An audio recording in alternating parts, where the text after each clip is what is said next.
Hold on, guys. I'm sorry. I have to answer a text message.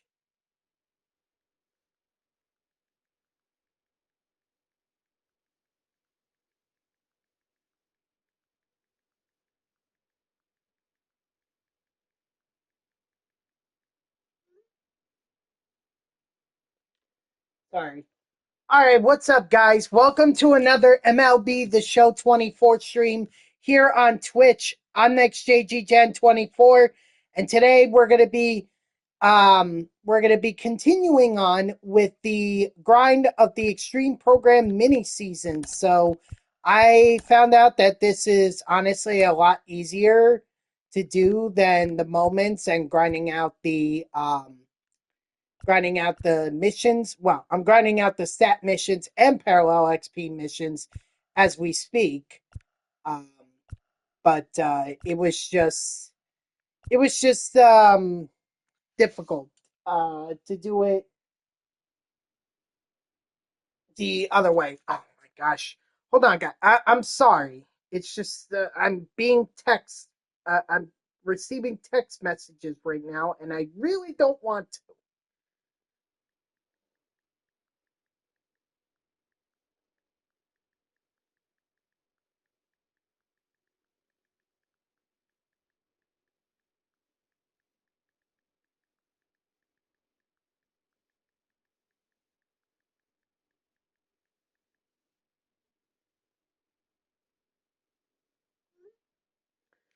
Okay, I'm sorry.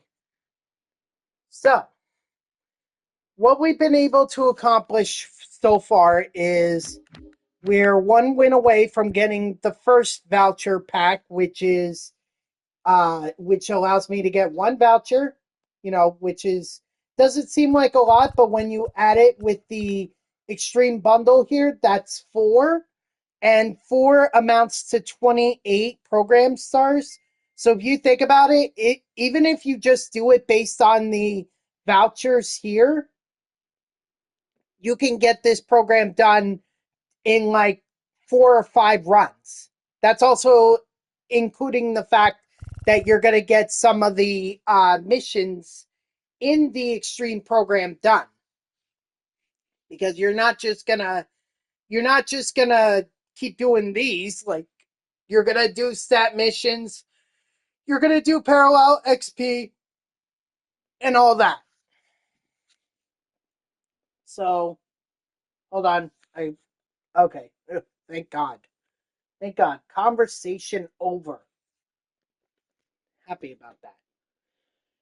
Anyway, more game on All Star. It's not that bad, although definitely a bit of a sweat. But you know what? I played on All Star multiple times in this game, and be no different. Honestly, it's just I'm going up against teams that are 99 instead of teams that are like around 80s or the 70s or whatnot. So that is what we're going to be doing today. Thankfully, I am. Once I do get this done, once I do get this voucher, I have no intentions on going for these missions here. What I intend on doing is just getting that parallel XP and just playing on rookie. That's all I want to do. I want to after I get the 10 wins, I just want to zoom through this. So that's what my intention is, and I think I can honestly get it against the Singers, because the last time I faced them, I was able to beat them pretty handily. I think even one of the games against the Singers, uh, Zach Greinke did the full 3 innings. So that's a good thing. So without further delay, let's get right into it. All-Star playing at Coors Field, or I'm sorry, Minute Maid Park. And we are going to start off with Yu Darvish. And believe me, that texting thing, that was not an attempt on my part to just avoid the elephant in the room. I'm just gonna come out and say it. It sucks. Hey, Shelby, how are ya? It absolutely sucks that the Mets ended their season the way that they did. I really wanted to see it go to 7 games because I thought, hey, game 7, put the pressure on the Dodgers to do something. If they falter, Mets can get in.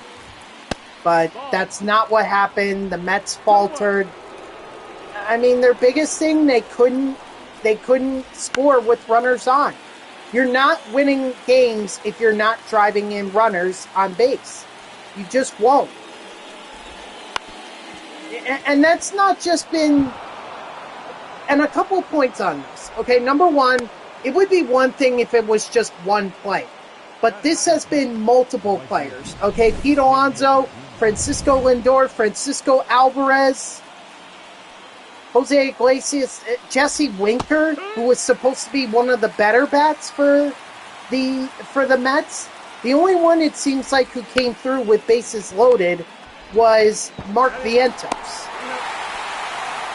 And sure, the Mets were able to get away with it in the NLDS, and I think even in the NL Wild Card. But once they went up against the Dodgers, that was it. They weren't going to get away with it. So that's the first point. The second point is, it would be one... actually, I just repeated that point. So what was the other point that I was going to...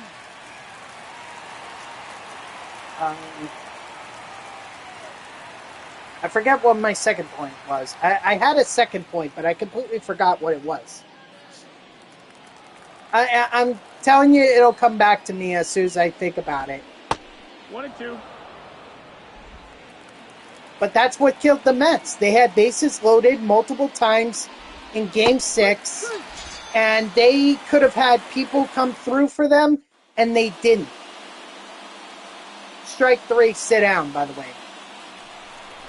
And my philosophy is, if you're not going to come through while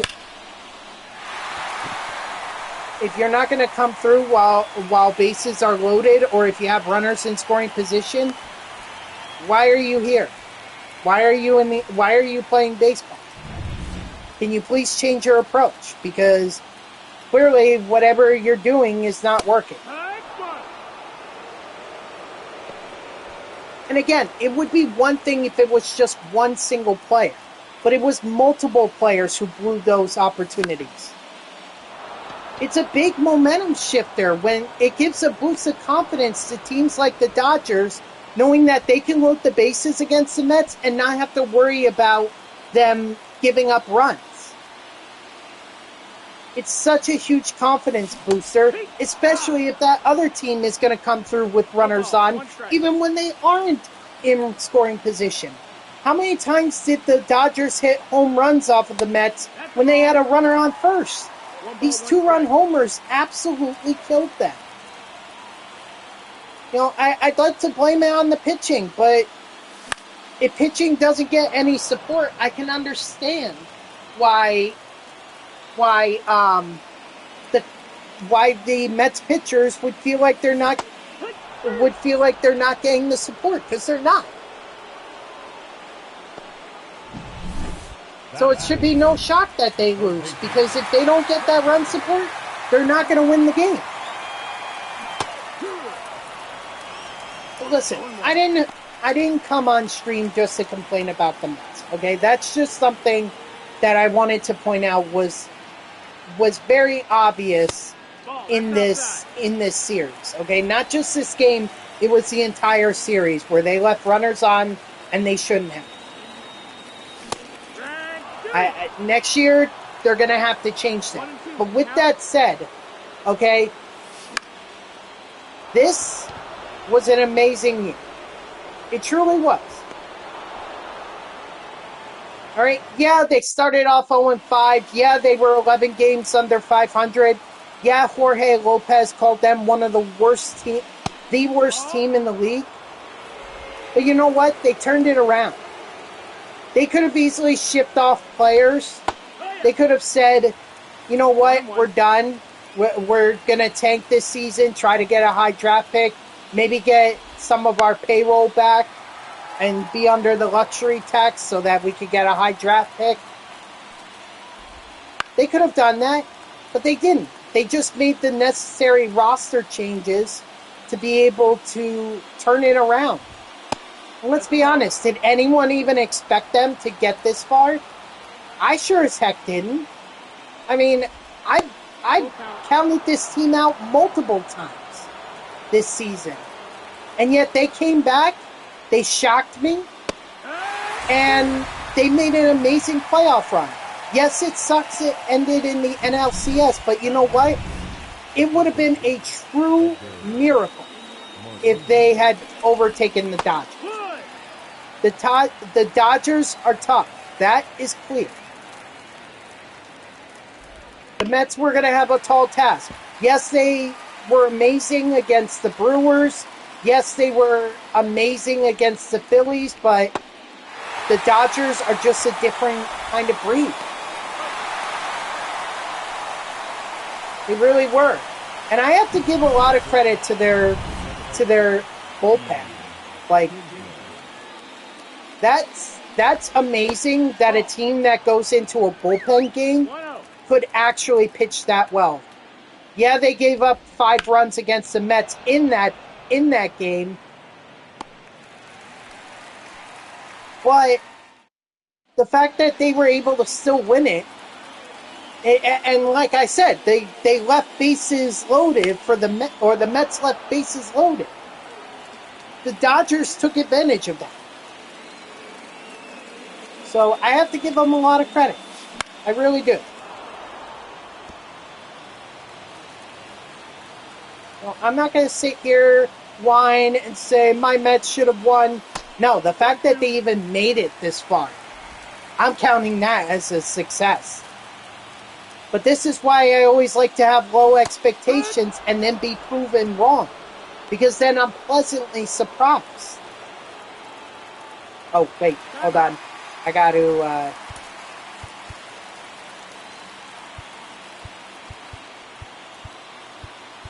I gotta do this. Let's see. Who could I... Caleb Smith. Or Cade Smith. So, you know what? I'm not going to whine and complain about this. It was a great run. The Mets did some amazing things. And I think a lot of people are thinking they're going to take a step back next year. I think they're going to continue building on this. I mean, think about all the people or all the players who contributed this postseason. Obviously, a lot of credit goes to Francisco Lindor, but what about Mark Vientos? I mean, I can tell you as a Mets fan, I wrote him off the first time he got called up to the majors. The guy was struggling at the plate. He couldn't hit. I was fully expecting this to be another failed draft pick. Another disappointing draft pick. And yet, he was one of the more consistent players in the postseason for the Mets.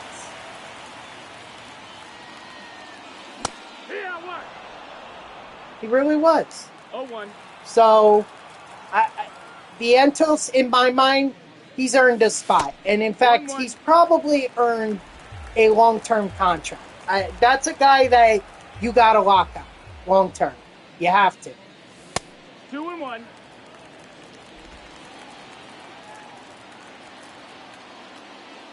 Lindor, he ain't going anywhere. We know that. 3-1. So, you know, it was great play by those two players that kept the Mets in it. Yeah, obviously, if they had more contributions, and they had some along the way. Pete Alonso against the Phillies, he was fantastic. You know, but that's about as far as he went. Oh, against the Brewers, too. He had that home run that got them to the NLDS. Oh, that sucks. I really wanted to get Yu Darvish to win. But looks like it's going to have to go to Cade Smith. But Pete Alonso, you know, he had his moment. But really, this entire postseason was Lindor and Vientos. That was the big. Those were the big names right there. Strike three, sit out. And I think that's something you can build on. So now it gets to the next point, which is where do the Mets go from here? It's 0-1. Okay? And I have quite a few ideas on that. I certainly do. Obviously, the big thing is, what do they do about Pete Alonso? I mean, I'm not going to dance around the bush. He was very clutch for the Mets against the Brewers. He had a good series against the Philadelphia Phillies when they needed him to. So, postseason-wise, he came through, at least in the first two series. But let's consider the fact that he had a very down year. It was a very down year for Pete Alonso. Probably one of the worst of his career. Strike three, sit down. And I think you have to consider that. I really do. I think you have to consider that when you go to him for an offer, because I know Scott Boras would. If I were Scott Boras, I'd be playing up his postseason thing. But then, if I'm Steve Cohen and David Stearns, I'm looking at them and I'm saying, yeah, but what happened during the regular season? Pete Alonso was completely non-existent. Especially in the last month when the Mets were making a push. And they needed every single player that they could contribute, or every single player to contribute. We're doing the Extreme Program mini-seasons grind, Mr. Shelby. In fact, I just finished up on my All-Star, and I just picked up the first voucher in the Extreme Program. So, and that's huge.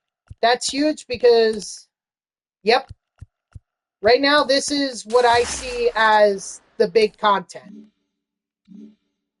for the Extreme Program. I mean, there's going to be a new Battle Royale program tomorrow, but we'll see. We'll see. I'm not too. It really doesn't take me long to complete the Battle Royale program, and we'll see what they include. If there's a Mets card to be had, then maybe I take a break from the Extreme Program and focus on that. But if there isn't, I can always come back to that later. I'm kind of blocking the what the new thing is. Hold on. I'll be right back. Hold on.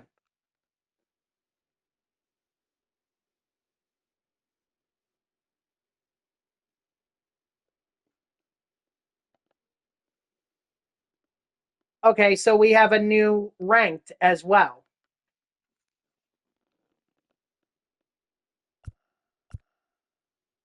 That's fine, but you're not going to get the ranked seasons program done, or you're not going to reach the World Series rewards right as soon as the program comes out. And that's the only way that I'm completing the program. So, we'll see what Battle Royale has to offer. But if I'm going to be honest, I really don't care. I'd rather just focus on the Extreme program because there's a Jacob deGrom card there for me to have, and I want it. So now that I've got my voucher for the Extreme program, now I'm going to go ahead and just play on rookie here. Time to rock out today? Rock out? What do you mean?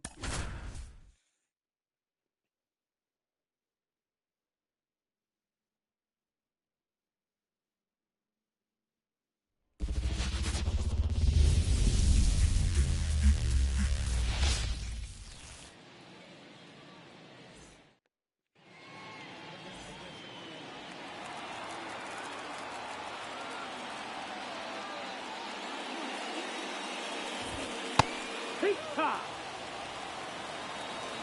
0-1.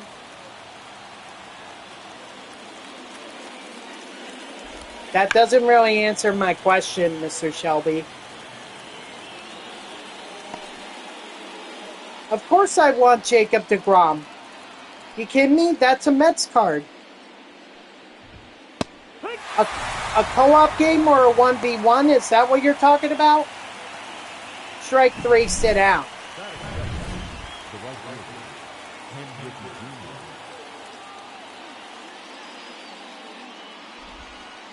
That's in, ball.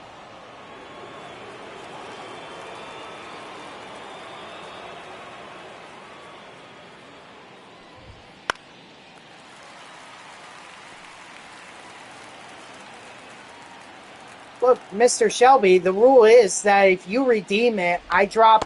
As soon as I'm done with the game that I'm currently playing, I have to drop my progress and do whatever game you want to do. Right? And once you redeem it, that's it. Like, I'll honor that redemption, whether it doesn't matter where I am in the program. Doesn't matter. Doesn't matter what I'm doing. You redeem it, I gotta honor it.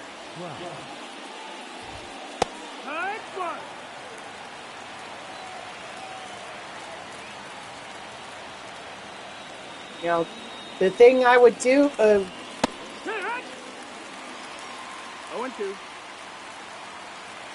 So, well, like I said, you redeem it, I'll honor it. And I wouldn't wait on it. I would just do it almost immediately. That way I could just stop my progress now and then I can run that co-op game with you.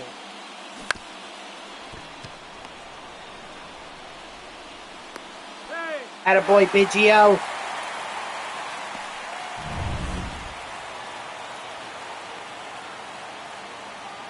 So, I've got time. Yes. The answer is yes, I've got time. You don't have to worry about my progress, okay? I've got plenty of time either this week or whatever to make up a lot of progress on the Extreme program.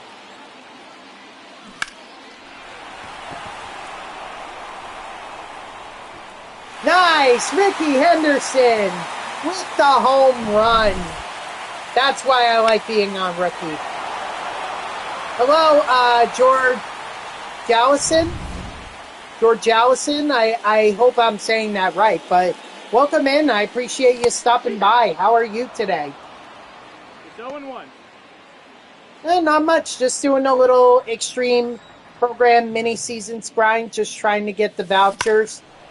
I already did the one where win 10 games on All-Star and you get a voucher. I already did that, so now it's just a matter of doing.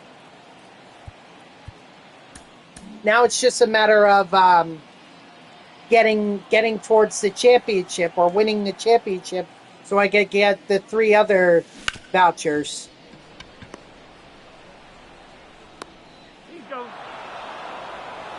Okay, whenever you redeem it. Yep, my grind towards that Jacob deGrom card is on. Nope, that's in. Do you enjoy, do you play MLB The Show, George Allison?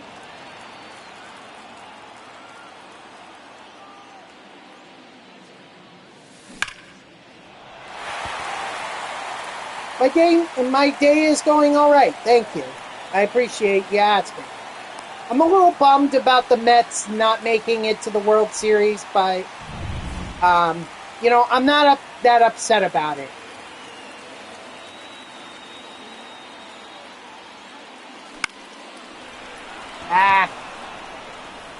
Darn it. Oh. So why are you here? Do you enjoy baseball? Like, do you enjoy playing baseball? or not playing it, but watching baseball. Now, Fred Marquez. Hee-haw! 0-1. Nice! 0-2. Yeah, but do you enjoy baseball?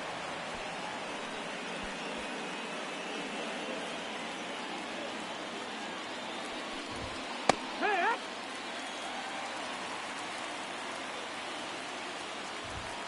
Correct! 0-2. Oh, okay. What's your favorite team? Ball.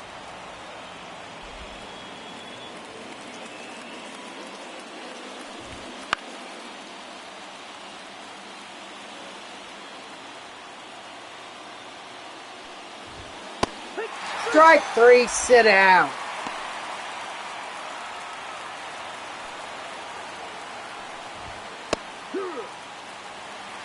No ball. 1 strike. Strike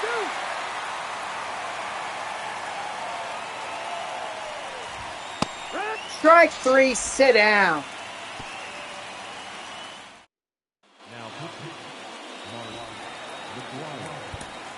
All right, we're going to get Mariano Rivera up and warming.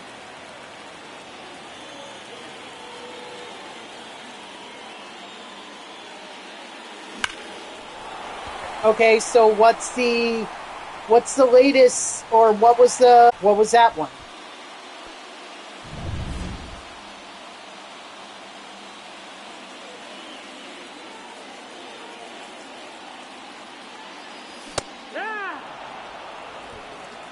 Your ball's 1 strike. Oh, I shouldn't be normal swinging here. What I should be doing is contact swing. For that very reason right there.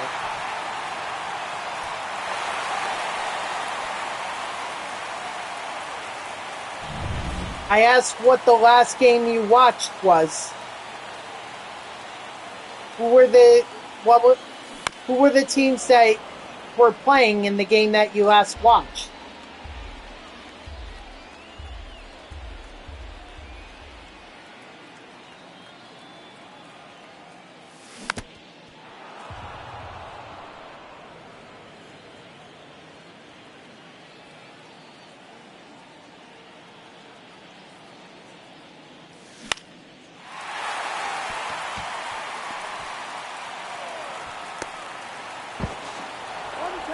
That's fine. I'm okay with getting myself thrown out there. Bob Gibson has his single, and that's really all that matters.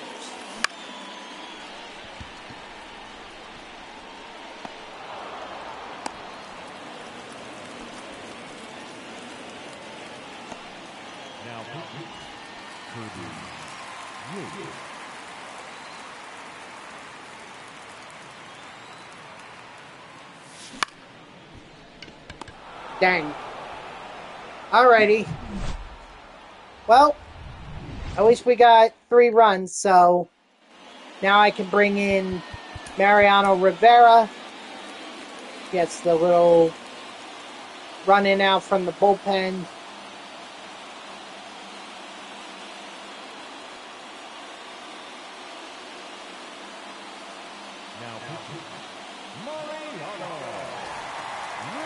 Right. Okay, so you don't remember the last game you watched? I mean, you're not even going to try to take even say the most recent one? You're not even going to say Dodgers versus Mets? Or Yankees versus Guardians? 0-2. That's the ball. 1-2.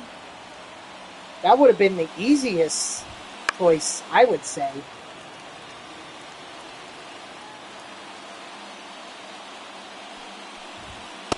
That's the ball. Outside. Well, that's a shame. Strike 3, sit down. Yep, that's exactly That's exactly what I thought you were, George Allison. That's exactly what I thought you were. That's why I was peppering you with these questions. Nope. In fact, big no, and see you later. Like, do they just think that I'm stupid or something? 0-1.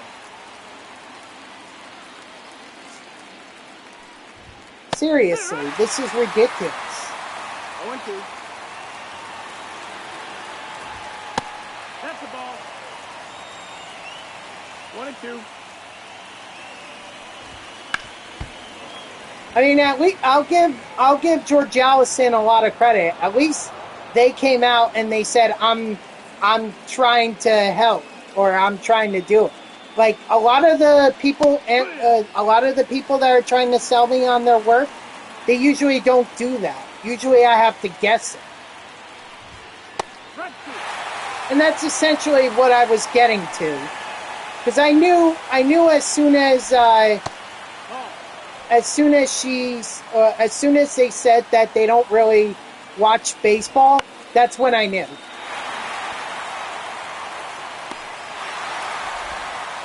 Like, you're basically giving yourself away, because why else would you come into a stream about on MLB The Show? Why? 0-1. Why else? Because you want to sell your emotes, your banners, your overlays, your logos, and all that. And I got news for you. I ain't buying. Ball. All right? 1 ball, 2 strikes. You know, at least make it somewhat difficult for me to guess it. Strike 3, sit down. Like say, oh yeah, I like the Yankees. Oh, I like the Dodgers. Oh, I like, the Mets, or at least make me guess. Like as soon as you come in and say, oh no, I don't watch baseball, you're already outing yourself. Dopes. Absolute dopes. Like, seriously, how do they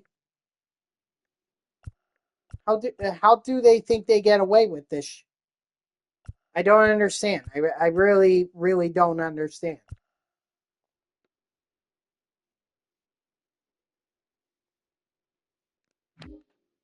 But whatever. Whatever.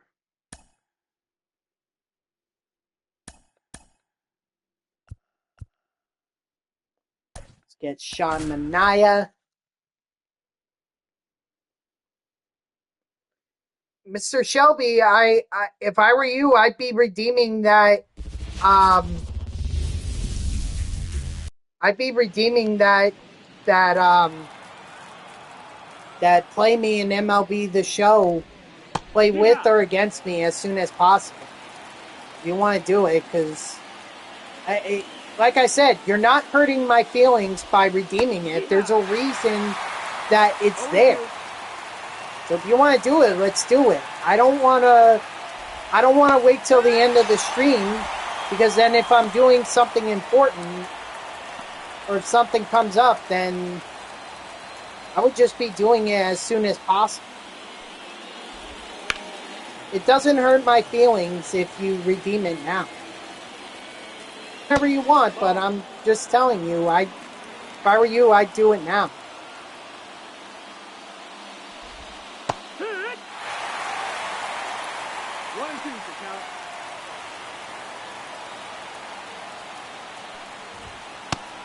Strike 3, sit down.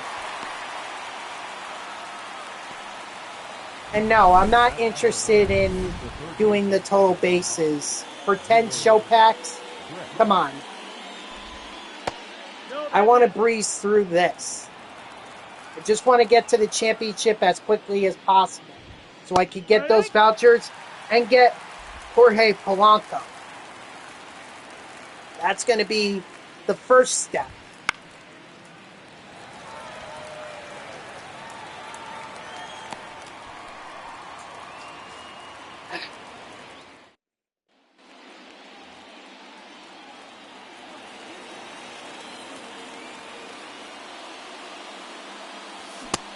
That's high.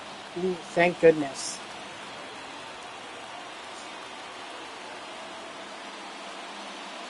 Anyway, so before I was so rudely interrupted by George Allison's attempts at selling me on bullshit, let me resume where I was when I was making my point about what the Mets should do moving.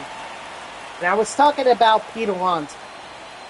So my suggestion to the Mets, I don't know if Steve Cohen or David Stearns, I doubt they're ever going to watch this, but my suggestion to them is stick to your guns. Okay, no problem. Stick to your guns and don't even, do not let Scott Boras take you to cleaners. Remember the fact that Pete Alonso had a down year this year. And if some other team wants to take a chance on him, by all means, they can go ahead and do that.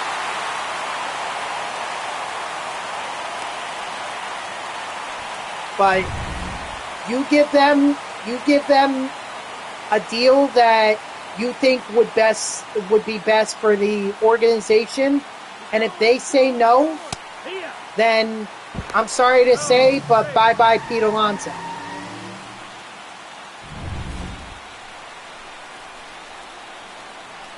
Okay? I know he has sentimental value towards the Mets and everything. Obviously, he had a rookie year unlike any other. But, you know, again, just this year he had a down year. And how do we know it's going to pick back up next year? I mean, he's going to be 30 next year. So you can't really give him, you don't want to give him too much money.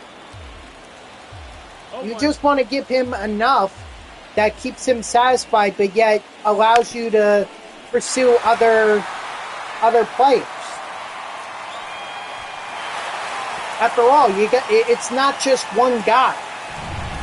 Okay? It's multiple guys on this team. They're still over the luxury tax. You know, they have Francisco Lindor's contract.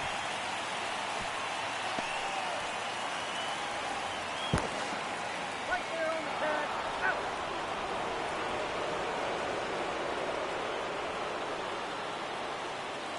So, like I said, my best advice, stick to your guns, make an offer that you think makes sense, and if they turn it down, bye, good luck in free agency.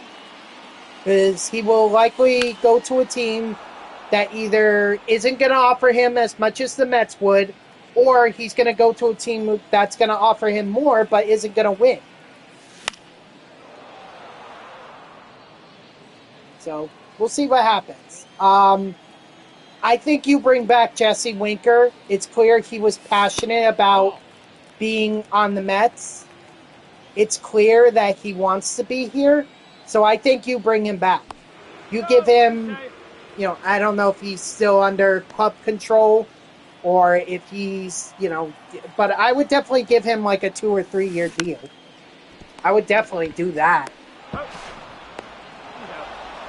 I think you bring back Stanek. I think you bring back Maton.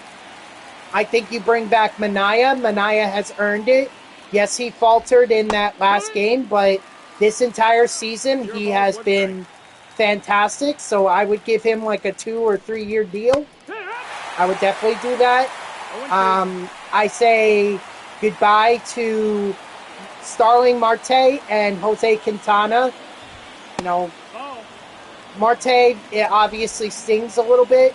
He is very clutch, but can't be very clutch if you're strike 3, sit down. Oh, shoot. That's all right. I didn't even bother setting up a reliever anyway, so I guess Manaea is going to go another inning. Oh well.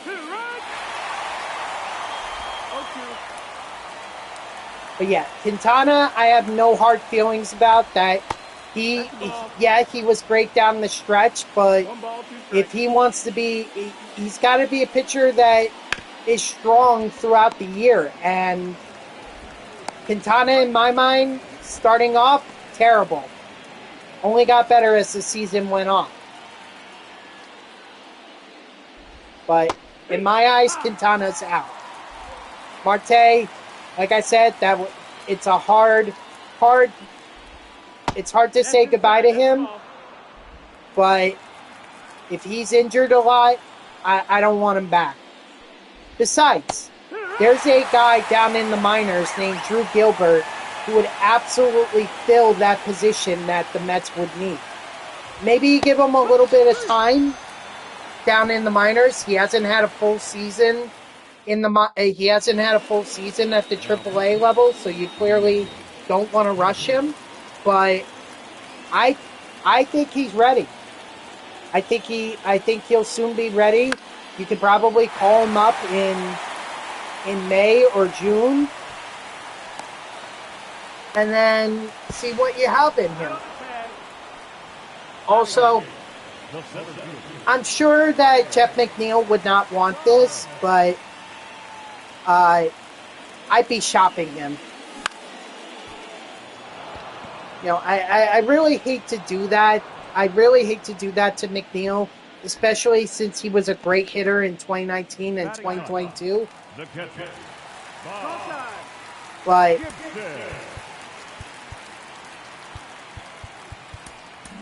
he hasn't been good. In fact, he was one of those guys in the game last night. Bases loaded and couldn't come through. And this is a guy who hits for contact.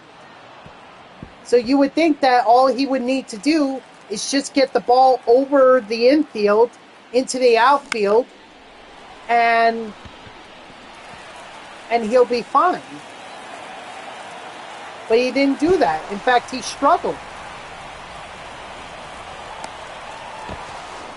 And he only had that one stretch where it seemed like he was turning a corner, but he really didn't.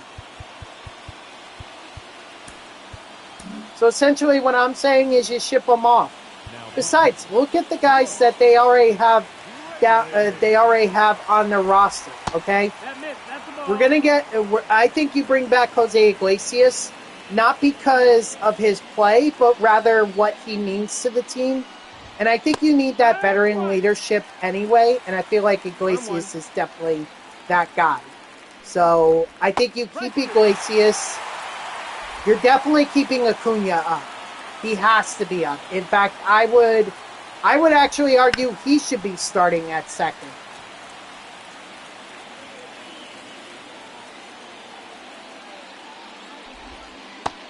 Strike 3, sit down.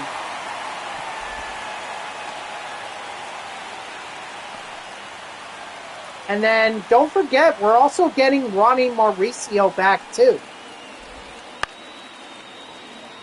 So Mauricio, you know, even if you want to give him some time, like you could send him down to the minors and just have him get back, shake off the rust and get back into playing baseball. Strike 3, sit down. Is he going to be as good as he was when he first got up to the Mets? Probably not, but even if he is just half as good, it's still a solid player. You know, you could even throw him in DH if you're not comfortable with him in the field. Excuse me.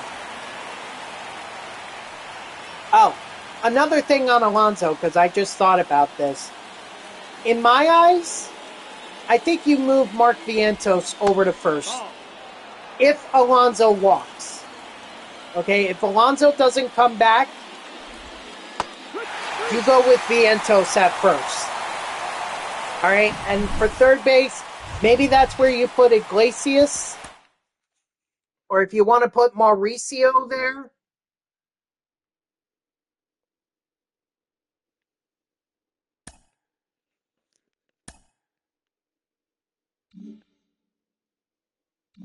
You know, that I'd be fine with that. That's why I'm saying the Mets should move on from Pete Alonso. If what Boris is asking for doesn't make sense. Yes, you lose a big power bat in Pete Alonso, but again, I look at this past season and I say, you struggled. And you're going to be 30 and you're going to be on the wrong side of 30. I mean, we can't overpay for a guy who maybe may be on the downhill. You can't. We can't. That's why I'm saying, like, I'd rather have Vientos at first than Alonso if Alonso is going to make some crazy demands. You know, he cannot play like he cannot demand the kind of money that Jacob deGrom got from the Texas Rangers. Okay? Yes, Alonso has played, he plays quite a bit, and he is consistently good at first. But he need the thing about him is his power. And he had a down year this year. And in all honesty, too big of an offer, I wouldn't even give him. I say give him 5 years. I wouldn't give him any more than 20. I'm even hesitant at 25 million. I would say 22.5 million. So that way he's making more than he did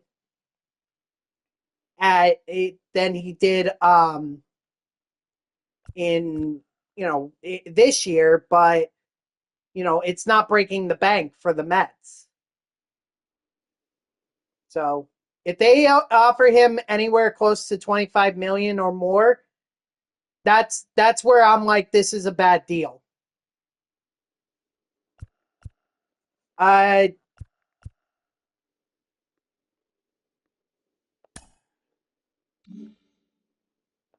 guess I could play another game.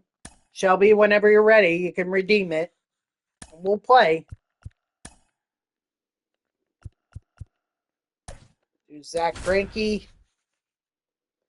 So, yeah, I would have no. That's why I would have no remorse if Alonso walks, because I think you move Vientos to first, and then you can have Iglesias play third or Mauricio, whichever one you feel comfortable with, and then not worry about it from there. First pitch is 1 o'clock. Okay. All right, sounds good, Mr. Shelby. That's the ball. Let's see, who else? Outfield, since I'm saying we need to let go of Marte. I don't know what Tyrone Taylor's contract is like, but I would definitely bring him back. I would bring him back.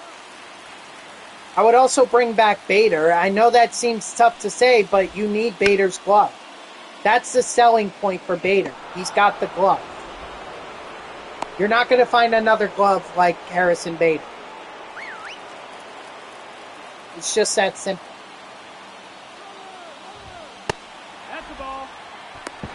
Got him.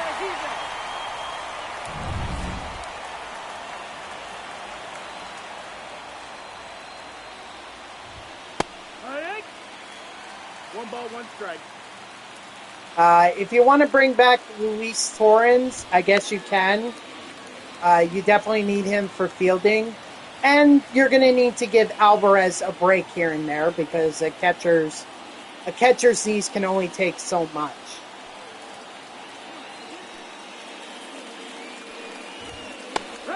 Strike 3, sit down.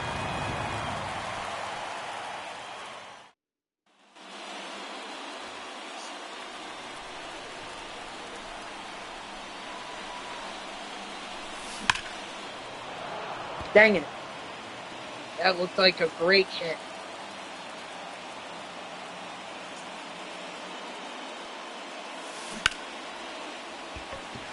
Yes! Attaboy, Biggio.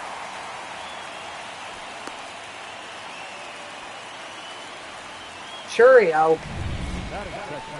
I mean, I don't think they go that far. Not unless the Brewer... I feel like Alonso for Churio may work, but I doubt the Brewers would make that trade. Churio was actually solid for them. If anything, if I was the Brewers, I would definitely be I'd be definitely building around Churio. And if anything, I know as the Brewers that there's a likelihood that the Mets may not even re-sign Pete Alonso. So why don't I just wait till he goes to free agency? If he doesn't re-sign, then I can make the offer without giving up Jackson Churio.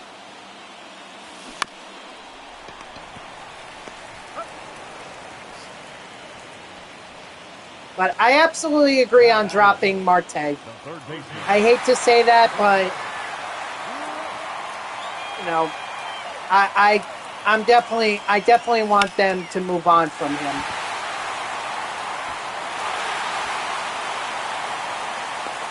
No, I'm not saying they're going to trade Marte.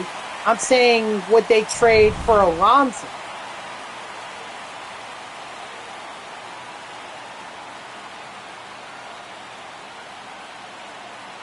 I mean, I just don't feel like there's enough. I don't think there's anything but Pete Alonso, maybe, who would, and even then, like, I wouldn't recommend that for the Brewers. If Pete Alonso doesn't re-sign with the Mets, then as the Brewers, I would pursue him in free agency. That's the thing. He's hitting free agency, and if the Mets don't re-sign him, why try to make a trade when you can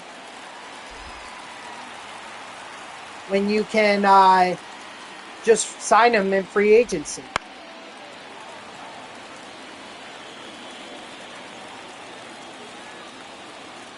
Yeah, but I don't think that's going to happen because, again, they would have to sign. They would have to sign Alonso long term.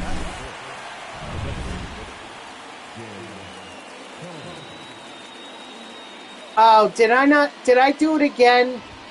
Did I not get a bullpen arm? Yeah, I didn't. Oh gosh.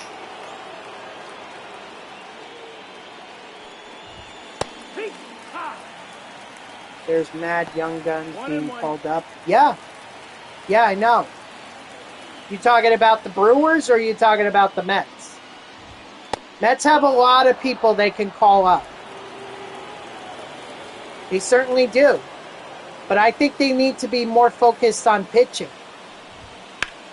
You know, outfield, I think they can build from within because they have a couple prospects, including Drew Gilbert, who was the guy that I was thinking of to replace Martin. I mean, not at the start of the season. That's why I was suggesting, you know, keep Tyrone Taylor and re-sign Bader so that you have an outfield, and then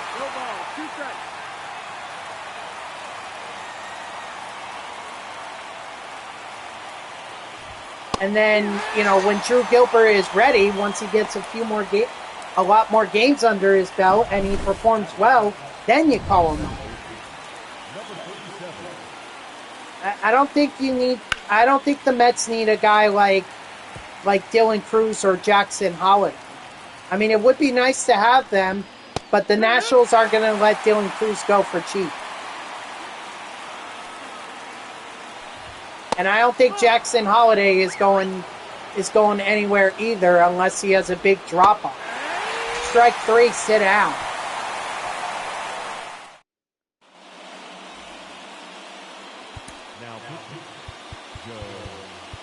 All right, so we're going to get Aaron Bummer up and warming.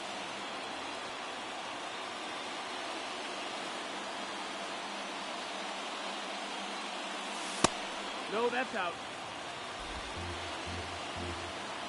I'd rather see the Mets go after a pitcher.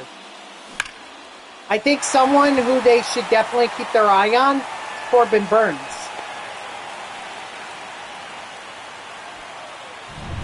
I think they should definitely keep their eye on him. See what the Orioles do. Right. So, you know, maybe for Corbin Burns, what he needs is a change of scenery. Come to New York.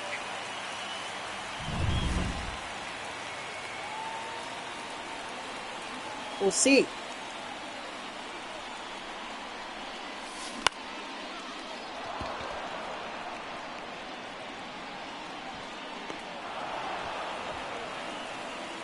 Or, you know, I think Dylan Cease is, although I doubt that the Padres or the Dodgers are going to allow guys like that to leave.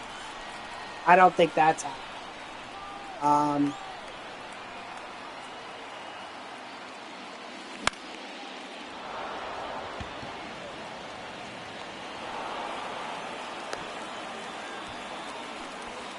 But if you were referring to Jackson Holiday, then, like, my counterpoint to that is, yeah, but he's young. Okay? Maybe he got called up too soon. You know, I don't know what his stats were in AAA and everything. I don't know what his stats were down there, but if they were low, then it's no wonder he struggled. You know, players, sometimes they excel.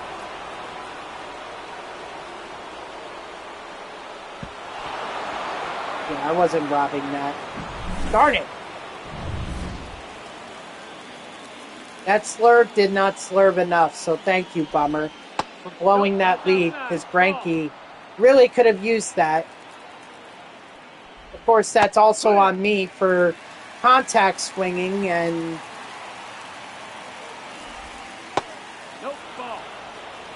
you know, I could have driven in a couple more runs, but I wanted to make sure there was a...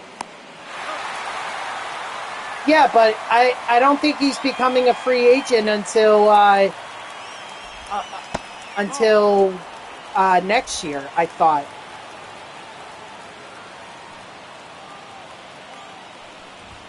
Yeah. 1-1. You know, he can point to his no-hitter that he threw this year, but one could argue, okay, but is your arm good? You know, you pointed out injury prone.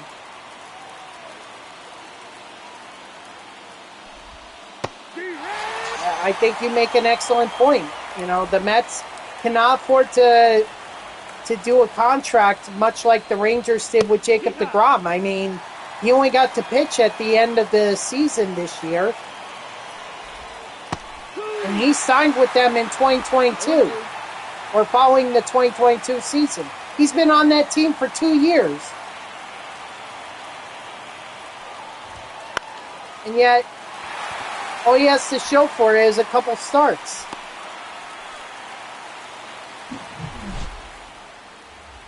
I can't believe freaking Johnny Damon did that to me.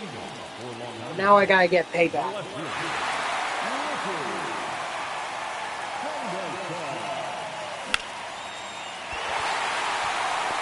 Attaboy Henderson.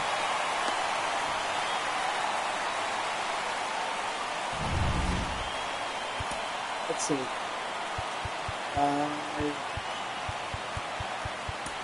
I'll warm up Cade Smith and Chris Martin, because Rayleigh is just too tired.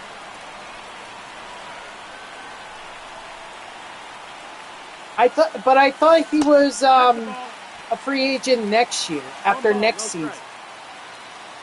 Or does he have a few player options? But considering the contract that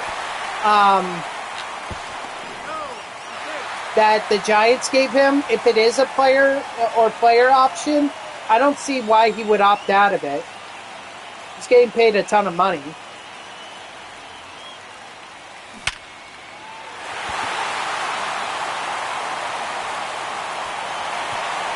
David Wright with the game-winning RBI. Nice. All right, Mr. Shelby, are we doing the co-op game?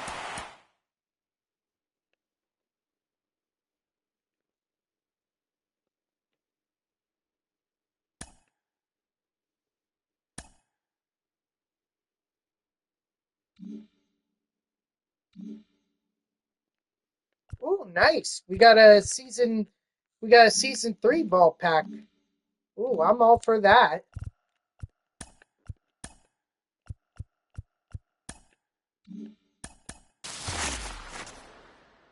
Ah, crud. Yep. Can't say I'm surprised. All right, give me Griffin Jackson, Jacob deGrom. Speaking of the devil. All right, Shelby, let's do it. Do you want me to invite you, or are you going to do it? Good thing that was a free vault pack. That's all I'll say about that.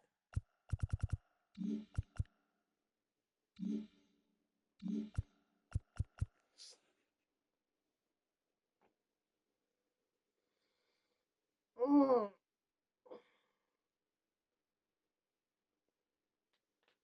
Ow.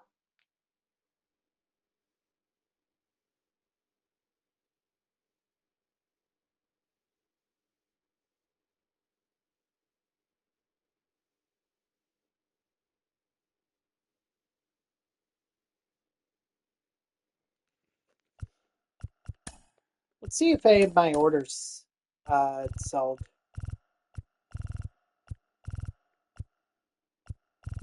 Still gotta give it time. They've been up there for a little over 12 hours. Usually I would take them down if they've been up there for more than 24 hours.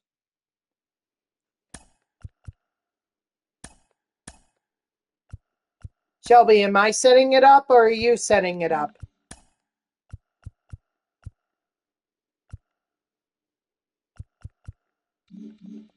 All right.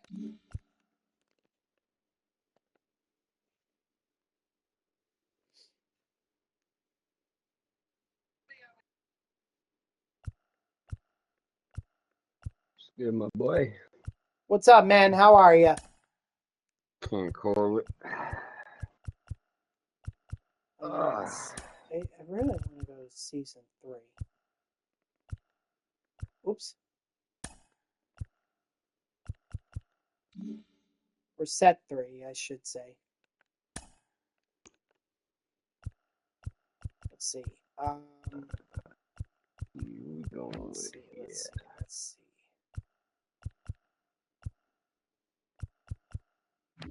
You look so good.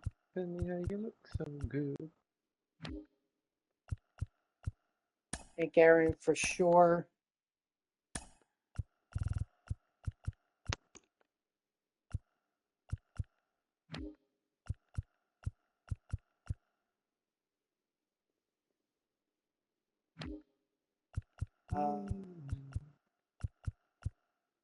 I do want to try this Mike Cameron.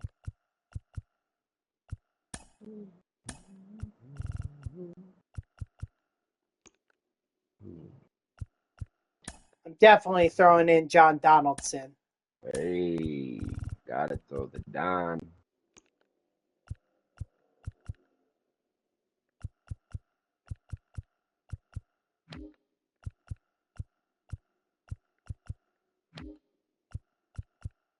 Oh, you already threw in.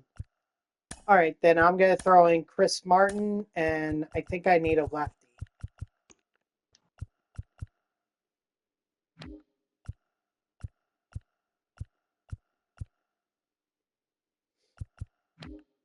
Well, I'll do Brooks Raley. Okay. Is that what? Oh, Brooks Riley? Yeah, Yeah, go get a with lefty in what you there, feel. so we have that option. Let's see. We need someone else.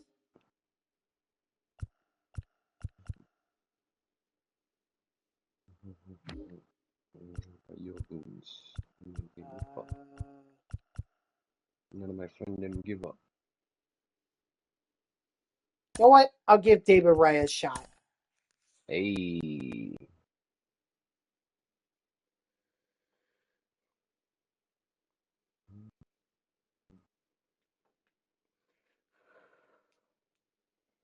All right, I'm good.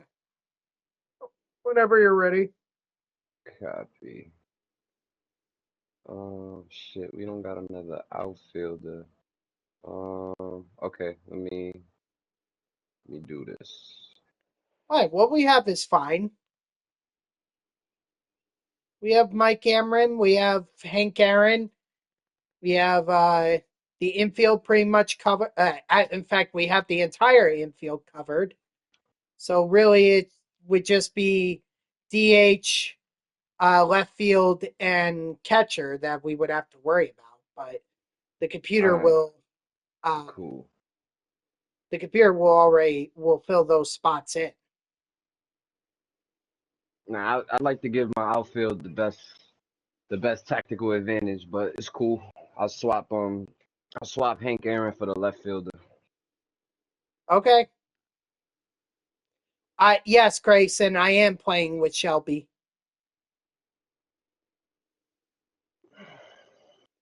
Okay. He said to tell you what's good. What up, Grayson?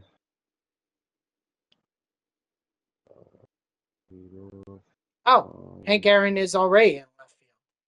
Or did you just take out no, Hank uh Aaron's in. I just put him in left instead of right.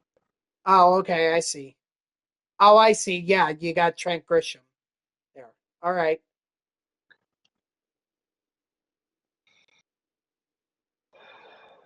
Okay, wait, Bob's question. Is that our best option?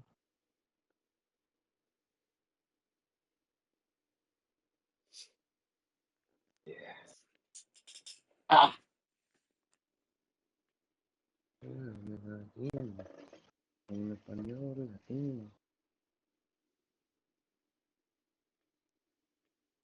all right, here's hoping we get Donaldson.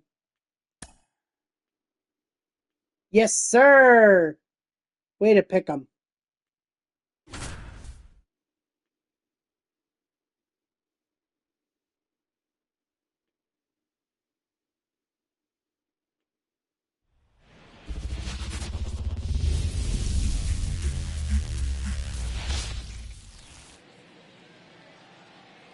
Bush Stadium. Interesting.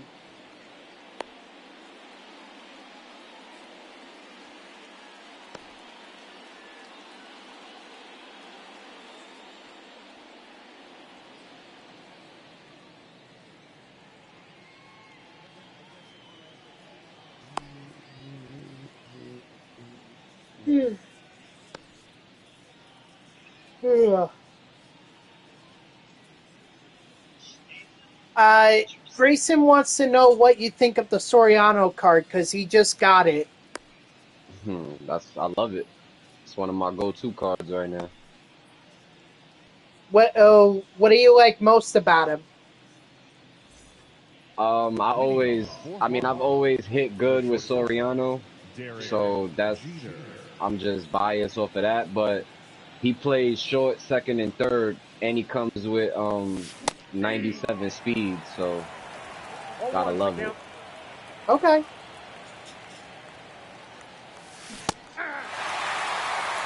No ball, 2 strikes. That's like me and Craig Biggio right there. It's, 1 ball. Yeah, Craig Biggio is Biggio. another one of my favorites. Biggio is just a solid hitter for me. I can't quite explain it, but I always hit well with him. Yeah, Biggio's a great bat, and I love him best because he has 95 speed when you level him up, and you could put him at second base or you could put him at catcher. And I like to put him at catcher because I got other options for second, and then nobody else got the pop and the speed behind the 1 plate ball, like he do. 2 So strikes. I'll be utilizing that. I mean, my issue with playing players out of their position is that, or in their secondary positions, is that their fielding stats get downgraded a bit. Not as much as if they were playing out of position, but if they were playing in a secondary position, it's still noticeable. And it's like fielding is so important in this game that it's just very difficult to play that. Yeah, I mean, it all comes down to like how much are you willing to lose off your fielding. Right. But I mean, to be fair, there aren't really too many good catchers in this set, in set 3. Like, I've gone through a ton of them, and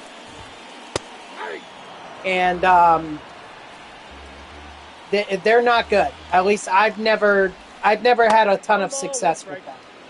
He wants to know if you pulled Soriano or if you just bought him. Ball, that's out. How did I get him? I want to say I bought him, but I might have pulled him. I forgot. I got him like within the first 3 days that he dropped. I mean, that's quite expensive if you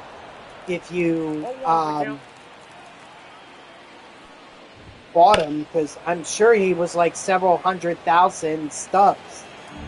At the time, he was like 190,000, but I had stubs stacked up. Okay. Yeah, I don't be afraid to spend my stubs. I pay the cost to be the boss if I really want a card. I understand that.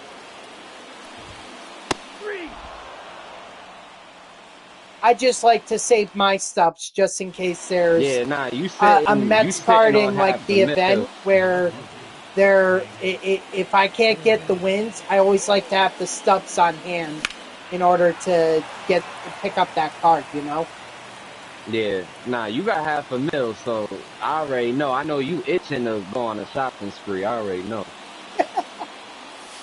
I see. My experiences in terms of buying show packs has been so bad that it's like, that's why I don't even buy them anymore. Plus, I know I can always earn them through the team affinity programs, playing the conquest maps and everything, that I feel like I don't need to buy them at this point. Nah, you don't.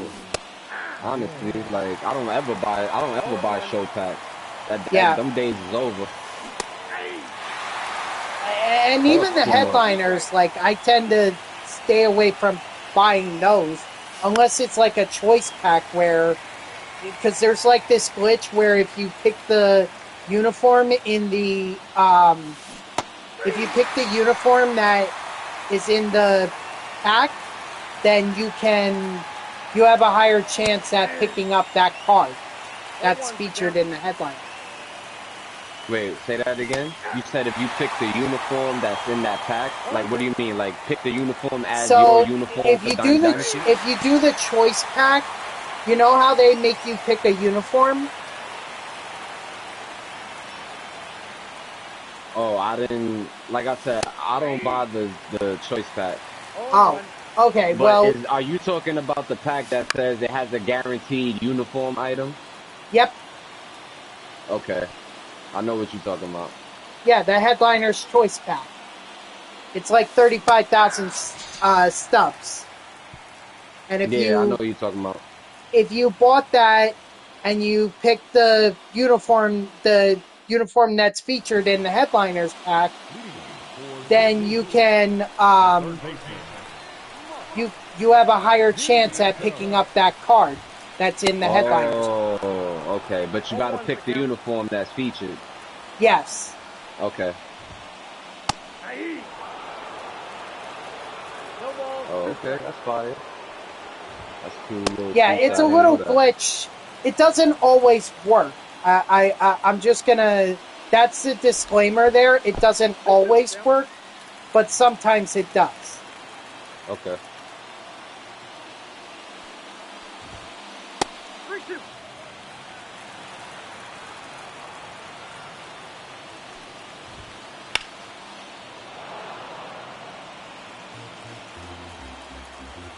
I think I was alerted to that glitch either last year or in 2022.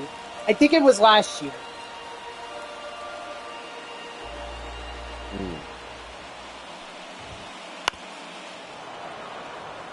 And they're fighting me. They're gonna fight me.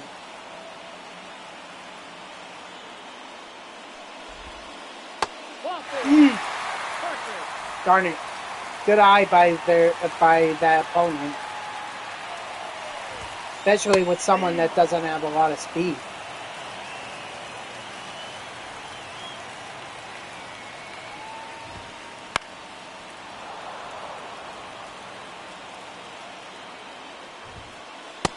Strike 3, sit down.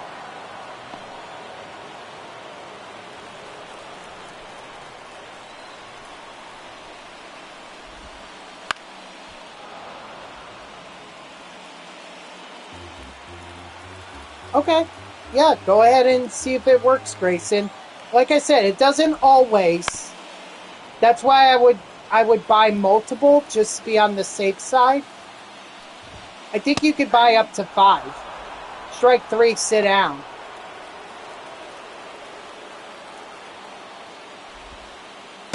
Ball 1.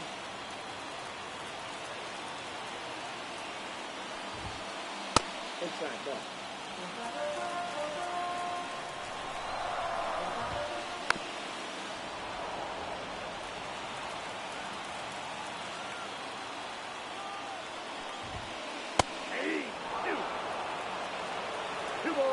There you go.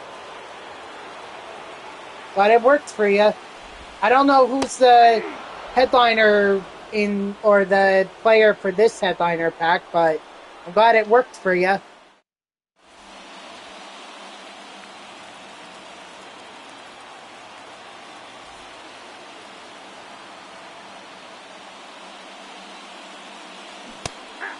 My fault. 0-1.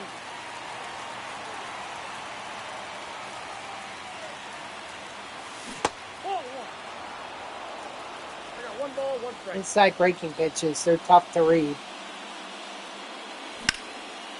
Let's go. Good piece. Yes, sir. Good thing that first baseman was not standing at first.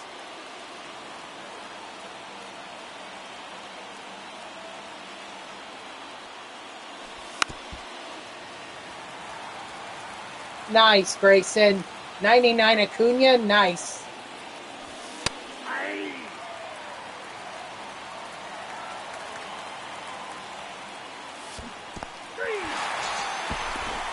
Oh, who fucking hit this guy?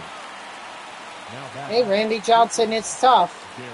Hey, fucking pain in the ass. Remember last year when he was the boss showdown in the Extreme program? I didn't even attempt to put myself through that kind of heartache. Didn't even do it. Oh, man. That took a lot of grinding. I'm glad they released it in Season 2. Because, boy, if it wasn't released in Season 2, if it was much like this one, it'd be a tough one.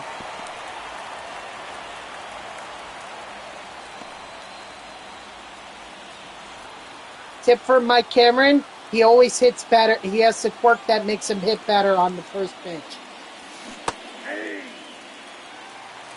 0-1's the count. Yeah, I gotta start paying attention to those quirks. Yep.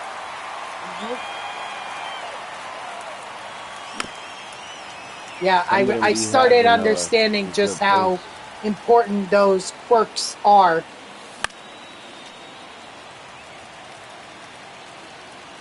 So, yeah, you gotta see which ones fit your style.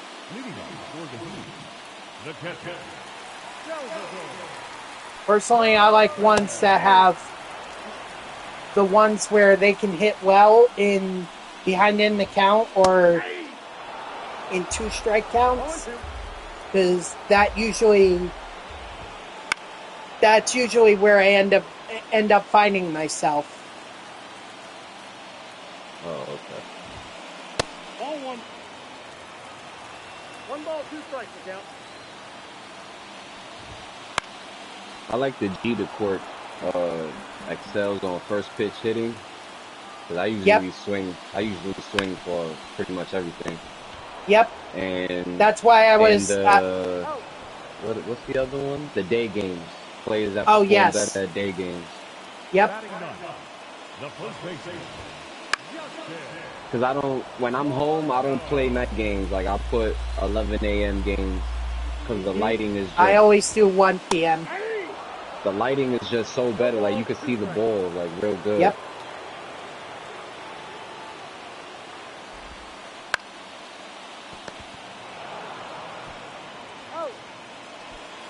Wow.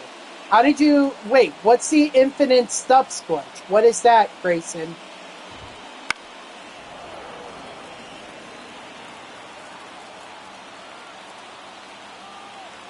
What up, Dodger?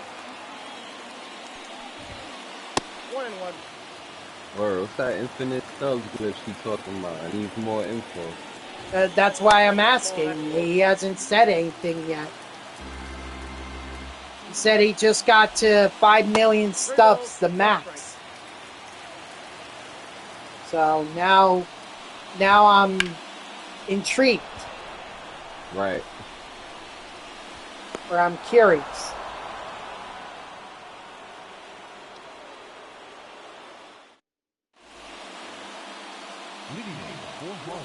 Well, what? Well, what, Dodger? Or are you just saying you're doing well?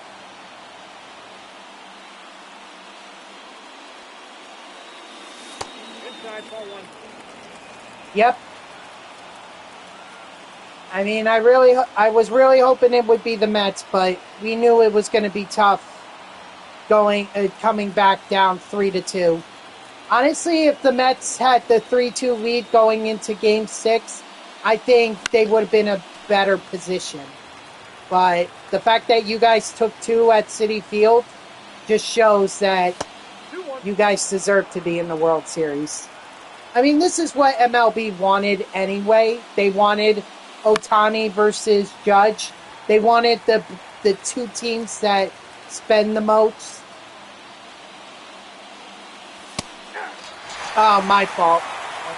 I was trying to read what Grayson was saying here. He says he has a website and it's basically hacking where I can put the amount of stubs I want and it gives it to me. Yeah, I'm not really going to be hacking, but 1-1. Shelby, if you want that website, I'm sure Grayson can give it to you. Yeah. Send me a message. All right, Grayson. He says send him that link.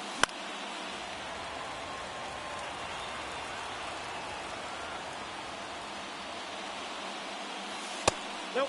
Yeah, but we have Donaldson, so I think it kind of offsets.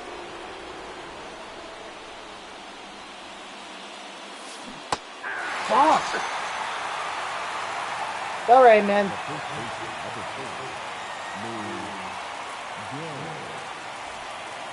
All right. Sounds like he's going to send it, great, Shelby.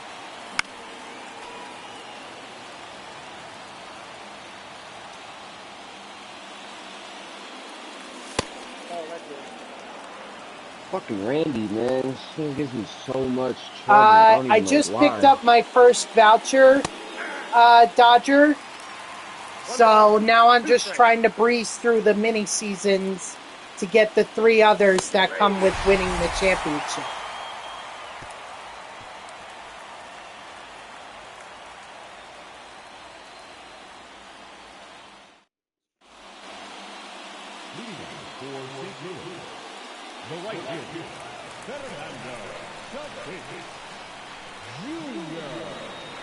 Oh, is it my turn to pitch? My bad. You good. I mean, someone's going to break through here. Someone is going to get a run. No ball, 2 strikes. 48? Nice. By the time I get the 3 vouchers and I exchange them all, I should be at 31, which means I should get Jorge Polanco. He's out.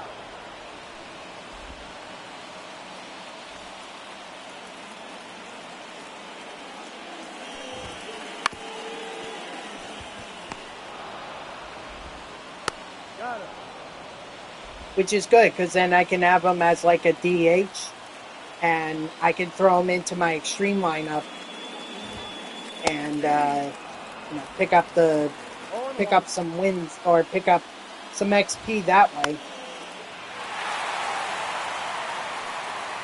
Beautiful. A 1-2-3 inning. Leading off for the team. The third baseman, David. Come on, David, give me a rip. Nope, that's inside.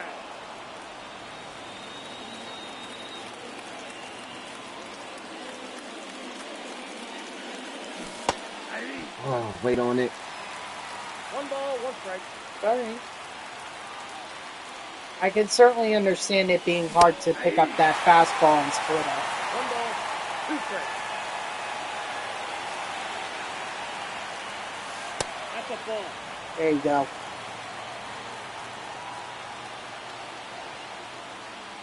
Well, now you guys have a chance to knock around Luke Weaver. Good luck.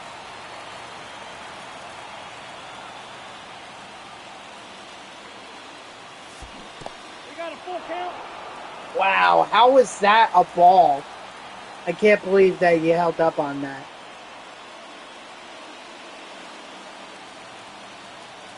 This is what I'll say, Dodger. Even though your team eliminated my team, I can't root for the Yankees.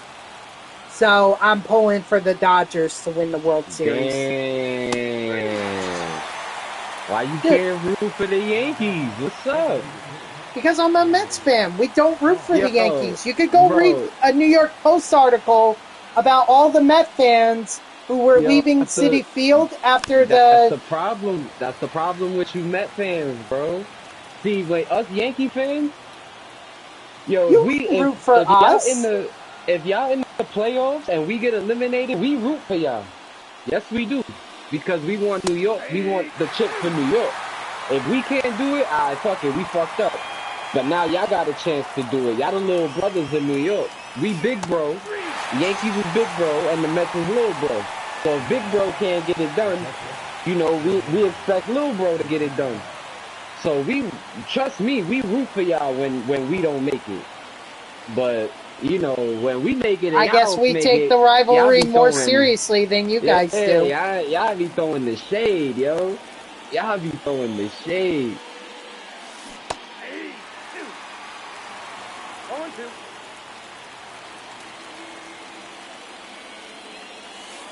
One ball, 2 strikes.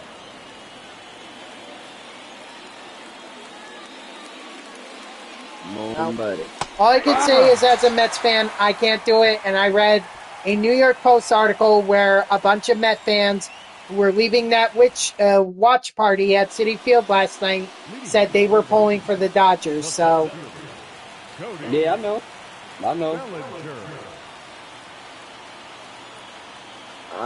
You want to know what's even crazier? I was texting Grayson, or Grayson texted me after the Mets lost to the Dodgers, and I thought he would pull for the Yankees, not wanting to root for the Dodgers. And he actually told me he's rooting for the Dodgers. He's a Padres fan. I'm like, how could you and he told me the reason that he's doing that is because he wants Ohtani to get his ring. That's cool. He's probably an Ohtani fan. I respect it. The batter, number 9. Shortstop. I respect it. You always want your favorite player to get a ring. I mean, Mike Piazza never got a ring. 0-1's the count. Fuck Mike Piazza. Oh, dude. You can't try. See, now just saying that comment right there. You really think I'm going to root for the Yankees, especially with a comment like that? Hey, listen, I already accepted. Y'all don't show us no love, yeah? It's cool. It is cool. We'll try to bring it home for the city.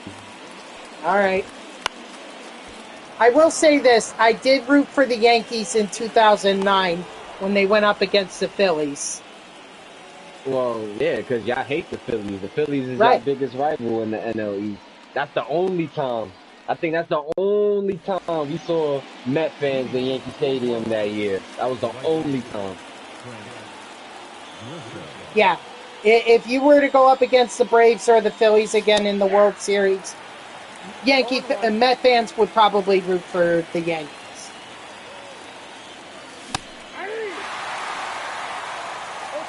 Shit, you would think y'all would root for us. We playing the team that just eliminated y'all. Yeah, but there is no hatred towards the Dodgers as far as Met fans go. In fact, there are a lot of fans in New York who rooted for the Dodgers before they went to Los Angeles and are still rooting for the Dodgers. So there are a lot of people in New York who are Dodger fans. Nah, they not. I'm gonna be real with you. They not Dodger fans. They Otani fans. They on the bandwagon right now. Well, why can't I say the same thing about Yankee fans being bandwagon because of Judge now? Or What do you mean? Soto? Or even Stanton? 0-1. That's. I mean, it's yeah. That's like apples and oranges. That's apples and oranges. I don't think 'Cause, so. yeah, because Otani, Yankee fans, we are loyal. Like I mean, every fan base has a loyal fan base. So disregard that. But Yankee fans is loyal. We going rock with our team if our team is trash, or we going super rock with our team when we winning. So like we right now. I guess I can understand the bandwagon comment, but it's not a bandwagon, bro. We haven't been to the World Series since '09. Niggas is hype. Like yeah, we are but it's not hype. like you guys haven't been close. You guys have been close. Nah. 2019, yes, you were. Mm, mm, 2019, you were close. I think what was it, 2022 or 2020? Was it 20? It wasn't 23. Maybe it was no, 21 that I'm thinking of. 2019. Yeah, 2019 that was when wasn't that the Altuve. year we lost to? Yeah, nah, they cheated, bro. Fuck out of here, Yeah, y'all still could have beaten them. Y'all took it to 7 games. we can't beat a team that knows every pitch we're gonna throw at them. Like in the major leagues, a professional baseball hitter, especially somebody like Altuve, we're not gonna win if somebody like Altuve knows that you're about to throw a fastball in. Like, yeah, nah, we're not doing anything with that. But that was a I Aroldis don't think Chapman anybody's that you doing guys anything with had. that. Y'all had Aroldis Chapman. Cubs were able to win the World Series with him. Yeah, I mean, I guess, but nobody was. I mean, we wasn't banking it on Chapman though. Like Chapman wasn't even when Chapman came to the Yankees. Like he didn't have the same consistency that he had in Cincinnati and Chicago. Like he struggled a lot. So it's He like, was all right, still one cool. of the We top gotta. relievers in the game. Now, no, not so much. Chapman is definitely not one of the top relievers in this game. Now, no, but I would say 2019, yeah, he was. No, he had potential to be, but he had a control problem. I mean that's always been his That problem. You can't Dodger, that was fucking always locate his his pitches MO. like that. Throw a fastball right down the middle. I mean, Diaz does the same thing. In fact, that's how the Dodger or the Mets got to the NLDS or NLCS because they told Diaz just throw it right down the middle, blow away Schwarber, and that's exactly what he did. That's what the relievers do these days. They just throw it as hard as they can.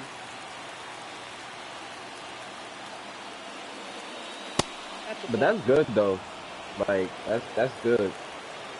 But pitching in today's game is, I'm not gonna lie, it's kind of ruined, bro. No, I feel you.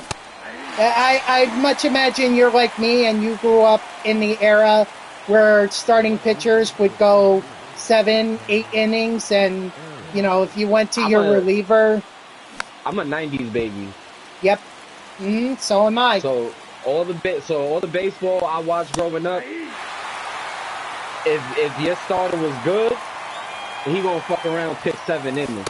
If he's having a great game, he's pitching a complete game. These days, you're lucky if you get 6 innings out of your starting pitcher. When it's 7, the reason why I say this, that pitching is so fucked up. There's way too many pitchers that throw 100 plus. That's not supposed to happen. You're not supposed to be throwing 100 miles an hour like that for 9 innings a game. Like hell no. I mean, guys like Randy Johnson, Pedro Martinez, those guys, were able to do it. Even Bob Gibson and Bob Feller could do it and still go multiple innings. Tom Seaver did it. Jacob deGrom would go 6, 7 innings. He wouldn't get the offense behind him, but he would go that amount of innings while still throwing hard. Now, all those names that you named, with the exception of Randy Johnson and Tom Seaver, how many lasted? So Pedro actually, I think he started in the mid-90s and he went all the way to, I think his last season was either 2008 or 2009. I'm talking about how long did he last being dominant? Oh, for years. For years. One of the top pitchers. Pedro? Top pitcher. Expos, Red Sox, and he had a good season with the Mets. He was dominant on the Red Sox. His first 6 seasons there. His first 6 seasons, he was looking like God. But then again, Pedro never threw no 100 miles an hour. Pedro was a 96 mile an hour fastball, slider, curveball, changeup.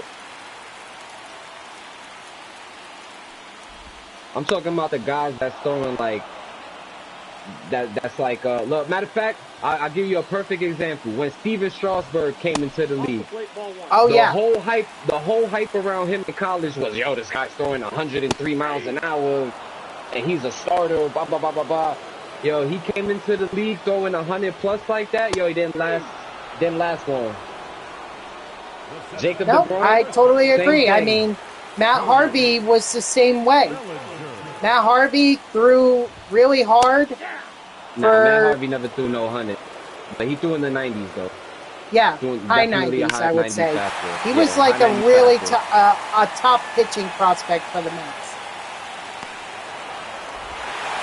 But even then, you couldn't get him to go very long. But I'm not trying to disagree with you here. I'm trying to agree with you. Like I am completely 100% with you on what you're saying, because I too grew up in the era of pitchers going 7, 8, 9 innings. I grew up with Tom Glavine, Al Leiter, all those guys that wouldn't throw hard, but they would get you innings.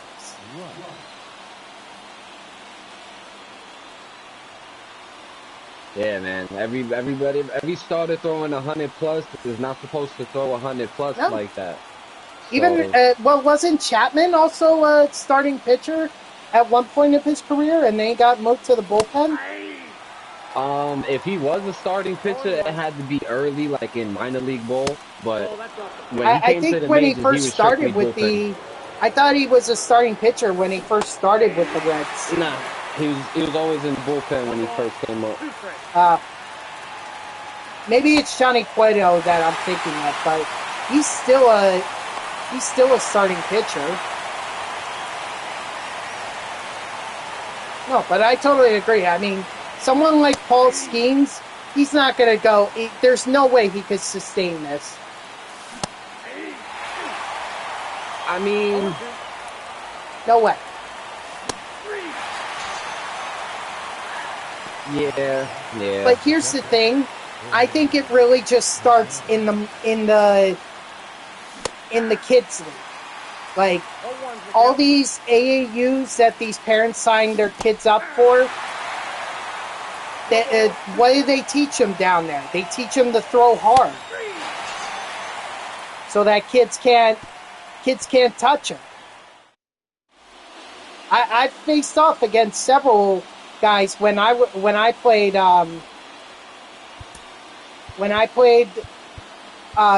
baseball in middle school.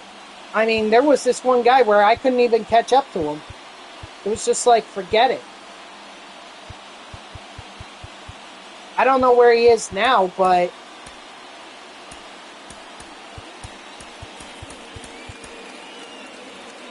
I mean, he could throw hard. And I couldn't touch him. But that's where it really starts, you know? Because in parents' minds as a pitcher, or in the coaches' minds, you get up to the majors by throwing hard. Throwing over 100 miles per hour. And it does so much damage to the kids, especially because their muscles are not developed. They're still developing. And that takes a wear and tear on the body. It really does. Yeah, but that's not really so much the problem. The problem is poor management of your own. Like, you know what I'm saying? Well, it starts like when you're young, coming up. If you don't have the proper training, kids is going up. A lot of kids going up there pitching, throwing hard. They're not pitching. They're throwing. There's no velocity coming from the hips. There's no extra velo coming off the torque when you push off the mound. Like kids are just going up there and just putting everything they got into their arm, killing their arm, killing their shoulder, killing their rotator cuff. Yeah. And those muscles are very important for their development. And you're absolutely right. You know, but I feel like that's what they're doing. That's what they're coaching these kids to do at the kids levels. That's what these coaches are telling them. Just throw hard. Don't worry about accuracy. Just throw as hard as you can. Yeah, I'm putting this squarely on the parents and the coaches that are teaching at the younger levels. That's what I'm saying. I'm blaming the coaching. I'm not putting this on the kids. They're just doing what their coaches are telling them to do. But it's not good for them. It really isn't. That's what I'm saying. There we go. Double play right there. You wanted to know if that was 16 straight strikeouts? I don't know. I haven't been keeping track, honestly. But I do know we're having a problem hitting these guys. Leading off for the team, the right fielder, Trent Grisham.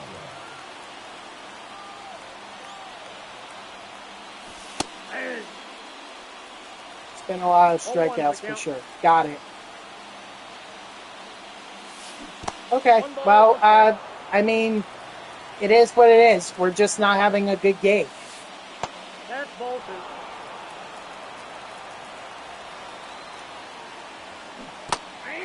Yeah, I don't know if you can see the chat, Shelby, but Grayson, that might be 17 strikeouts right there. Straight. I'm not 100% sure, but oof. Circle change that was a curveball. Committed to play LSU baseball, and I could go first overall pick. Nice. Yeah. Nice, Jason. Keep grinding.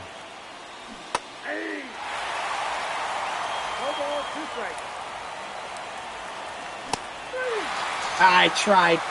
I was expecting the fastball, but wasn't sitting well on it. God. Rebound. It's been a lot of strikeouts for sure. Yep. Appreciate That's the all right. observation, It is. Captain It's just Obvious. a co-op game. I'm not too worried about it, unless you're trying to get stuff for the ranked seasons, because you know Nah, that's going to I'm reset done. on Friday. Ball two. I'm done. Oh, Right okay. now, Well, then I'm we're just playing this. We're just yeah, playing this for just fun. basically. Well, I'm still playing for the XP. I got to get Mickey Mantle. Gotcha. Yeah. I mean, I'm doing the same thing, but I'm not. It's not like I'm trying to be serious. I'm just playing this for fun. There you go. Oh God.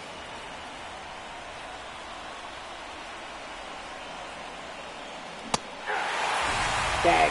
All right, GG's to our opponents. They pitched well. Yeah, Randy had like 16 strikeouts. Let's see how many. Let's see Randy how beat up many. that one. How many. You, Randy? Gagne had. Or Chapman had 3. Gagne had 6.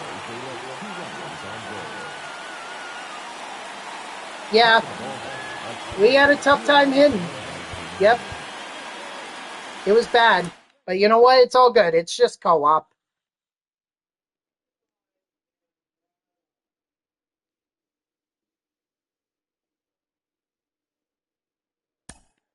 Okay, so if you guys excuse me for 1 minute, I'll be right back.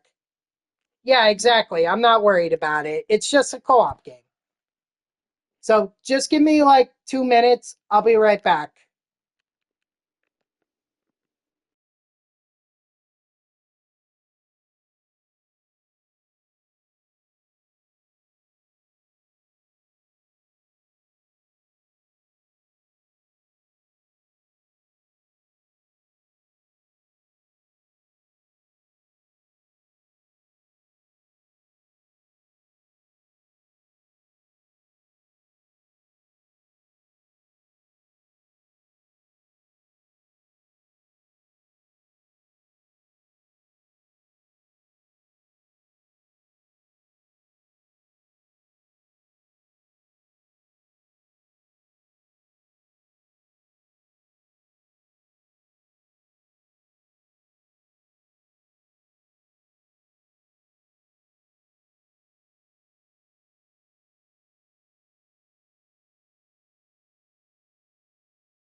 Okay.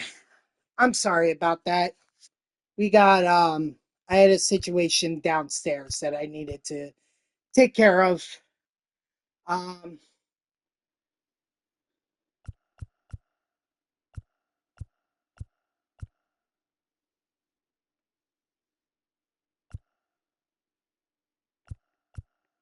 oh, so we played you Rebound. I guess that's why you're coming in here. Listen, Rebound, I've never made a claim that I was the best MLB The Show streamer. In fact, I hate playing online. I really do. Like, what I try to do more of is offline programming. Why? Because I think a lot of people like doing that, but they don't know how to do it. So I try to help those people by showing them how I'm doing it. And sometimes I even get help from my viewers who show me an easier way to do it. So, I don't know why you're coming in here and, you know, in here and criticizing how I'm playing. I don't care how I play online. I know I'm terrible, but you know what? I do it for fun. I do it for content. I don't do it to prove that I'm the best. So if that's all you're in here to show, I mean, you only got 3 hits off of us. So,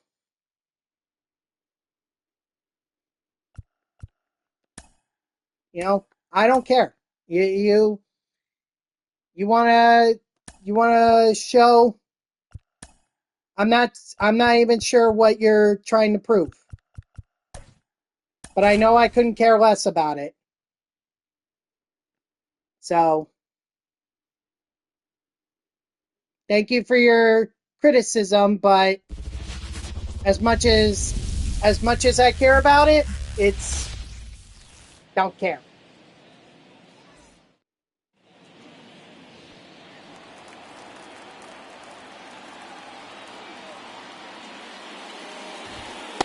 That missed. That's the ball. So talk all you want. Go to World Series then if you think that you're great. Yeah, I think it's absolutely okay to be bad. Yep, because what I'm doing is I'm having fun with the game.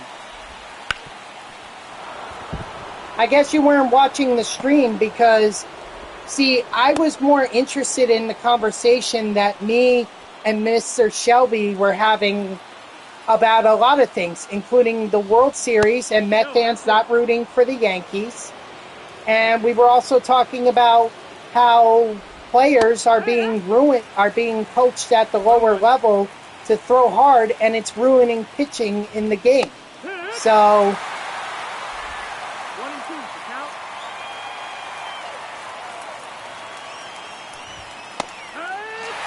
but I found that more entertaining than the game that me and Mr. Shelby were in. Like I said, like he said, and like I said, we are done with the ranked seasons. We got our World Series reward. We don't care.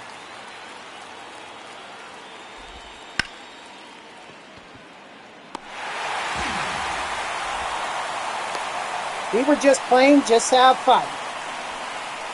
And honestly, it was more fun what we were discussing. It's 0 and 1.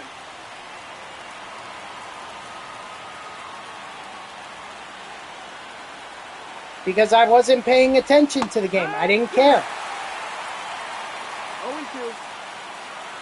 I told you, we already got the World Series programs done. Don't care.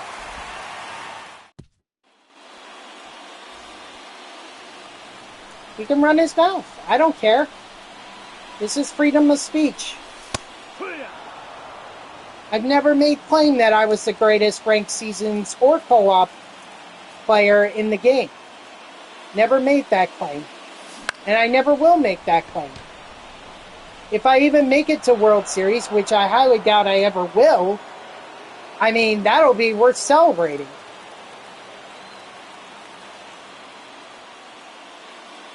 Exactly. What you and I were talking about, I mean, it was entertaining. One strike.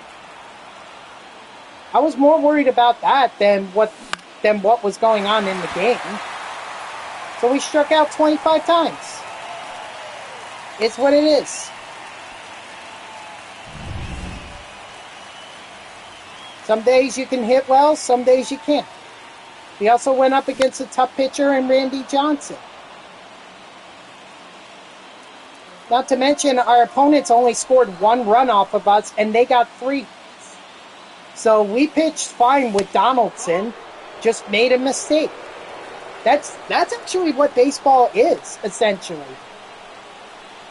You know, it's whoever the first team is to crack. Make that mistake. That's what it's all about. Some teams make it early on, other teams make it later in the game. It's usually the team that cracks first. Ball. 3-1.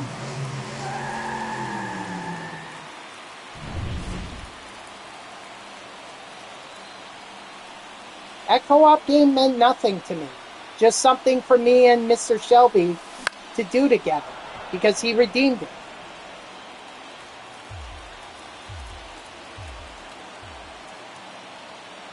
And I encourage all viewers to do it.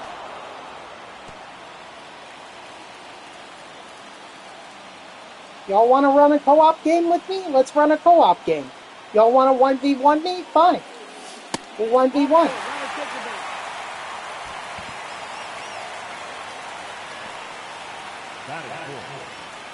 That's according to Rebound. Struck out 25 times.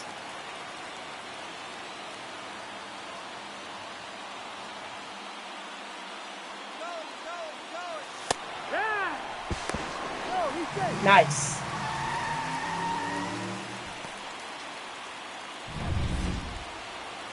Successful double steal.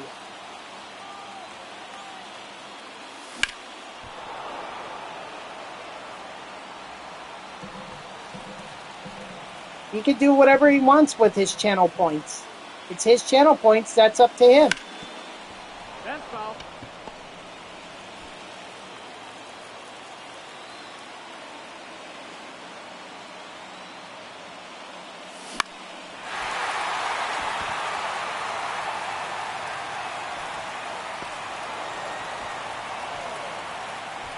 The co-op thing is just for fun.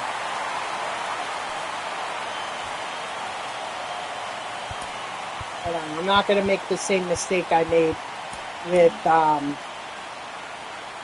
in the last several mini-season games that I've done.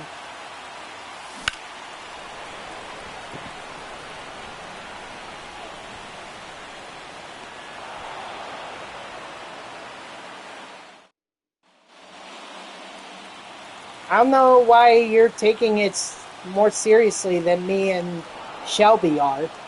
I don't understand.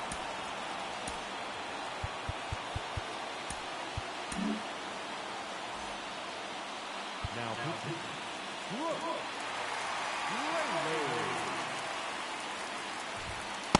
No, that's the ball.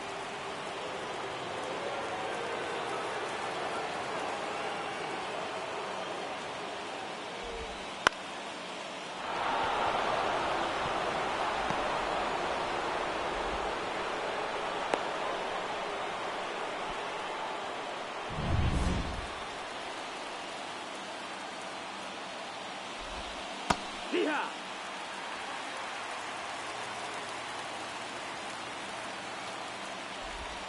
Front two.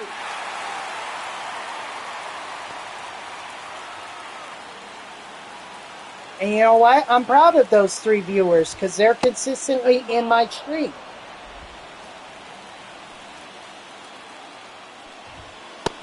That's the ball. I'd rather have 3 viewers who are constantly in my stream than a ton who only come in one time.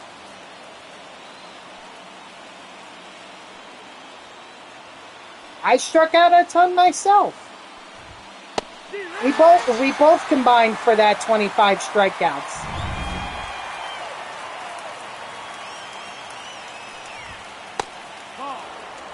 And plus, I view it as a way for me to interact with my viewers. A way for people to be able to play with or against 1-1. whichever one they want to do. 1 ball, 2 strikes.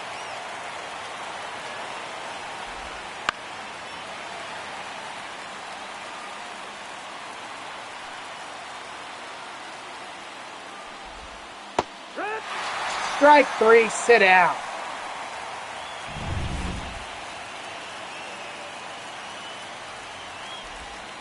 Oh, yeah.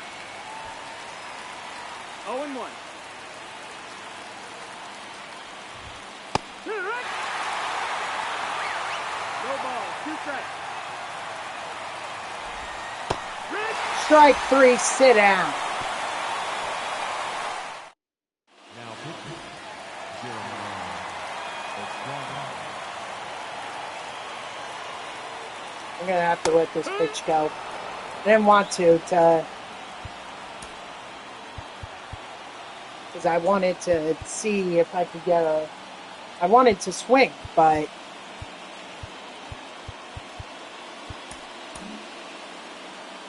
you know, I needed to get a reliever up and warm. I don't take any chances in mini seasons.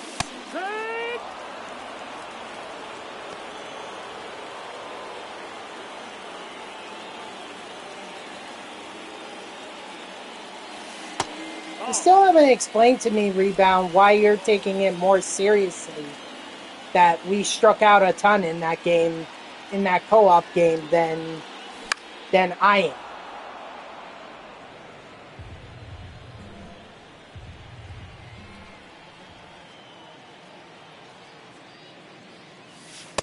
Ball.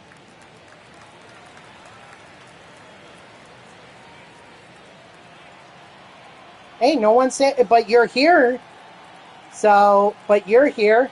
So what does that make you? You're here watching me play mini seasons, so what does that make you? Pete Alonso with a nice home run.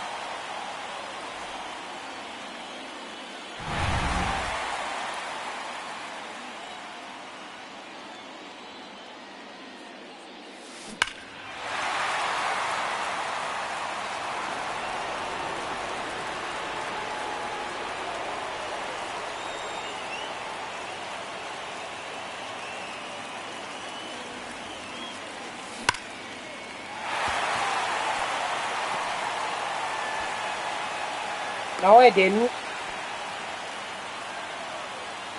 I try to skip those. We're playing on rookie. Those just happen automatically. I'm trying to blow through this season, so I'm not sure what you're trying to prove, but I usually skip mine. I want to get through this so I could get my 3 vouchers for the Extreme program and start making progress.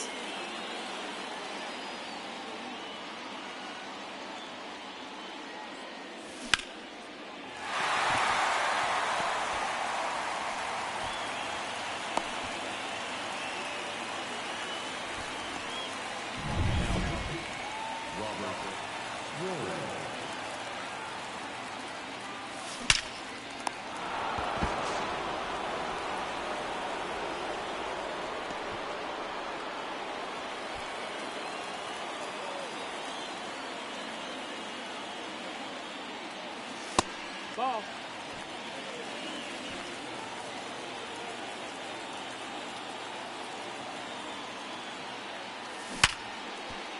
Nice, Biggio.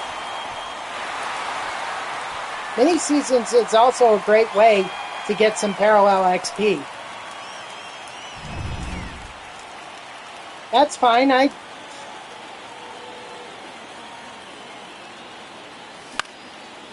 Oh, believe me, I've had far worse than what Rebound is doing. I've had worse. I actually had one viewer who was a longtime viewer of mine actually threaten me.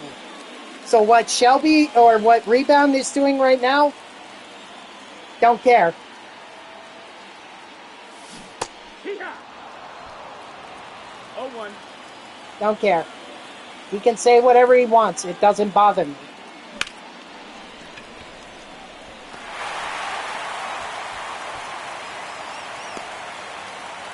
Three, 4 viewers, doesn't matter to me. I post these streams on YouTube, and my goal is to show people how they can have fun in the game. How they can grind the cards that they want to get in Diamond Dynasty.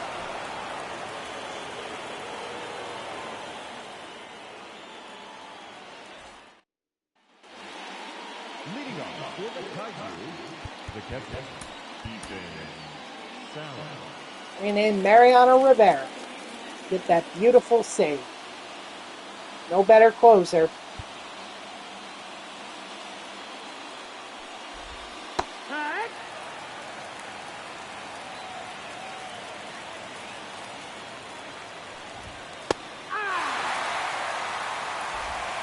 No balls, 2 strikes.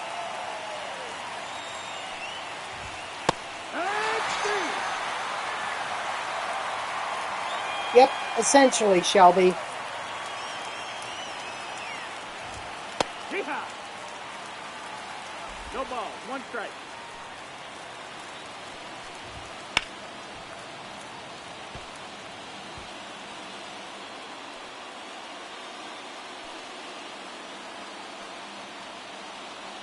I immediately banned him, and I made it clear in my stream that if anyone were to do that again, it would be an outright ban, and they would never be allowed back in. Did I take it seriously? Probably not as much as I should have, but because he was the guy. Here's the funny thing: the guy was so upset that I wasn't giving him a game. He redeemed it, but I told him I was in a showdown. I was trying to make progress, but I told him that once he was done with the showdown, then we could do the game. And that's where he went off on me to the point where he told me, I have an MI6. Don't mess with me, or an M16 or whatever. He was like, don't mess with me. And as soon as I saw that that was a rifle he was referencing, immediate ban. And anyone associated with him was also banned. I wasn't putting up with that crap. I don't. And I never will. Was it Yastrzemski that I had next? Or no, maybe it was Gagne. Yeah, I think it was Gagne. Well, at least I have him now.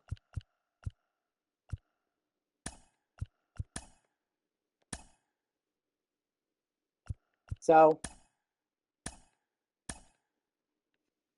he's banned. I would have too.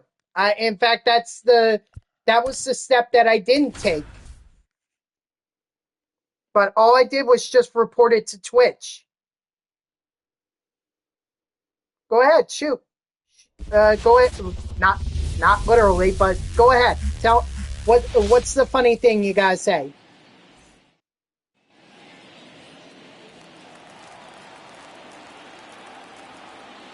Ha! Well, he may not. He's not saying anything. So if he's still watching, he's not saying anything. Ball, that's up.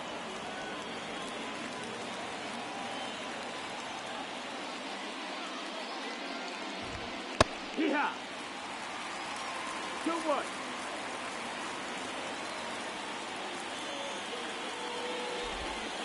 Ball. 3-1.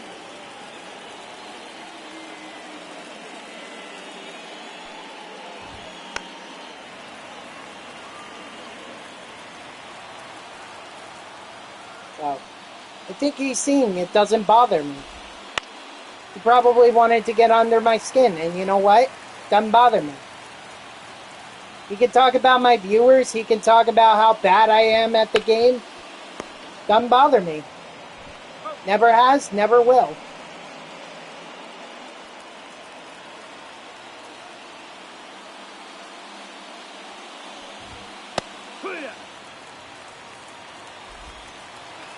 I think what would have been funnier is if he actually followed me.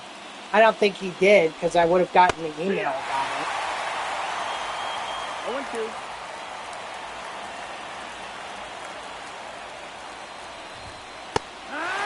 Strike 3, sit down.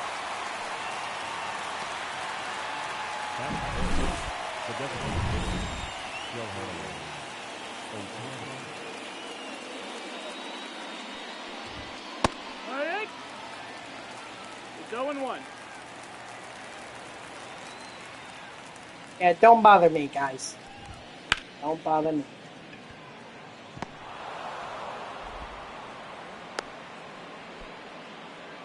Well, that's certainly not a good way to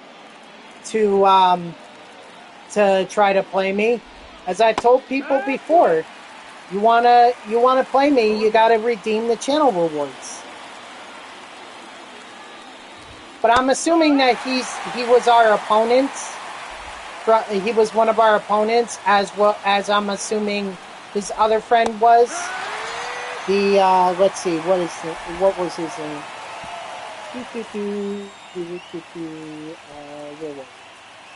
Bulldog 12JF.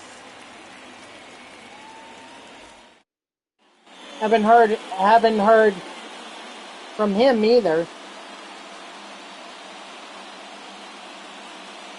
Yeah, they're gone. They're gone. It's only me, Mr. Shelby, and Grayson in here. Those are the only people.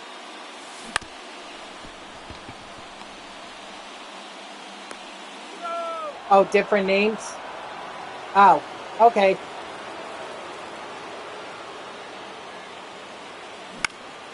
Oh, yes. As soon as I can get it dry cleaned, I'm gonna...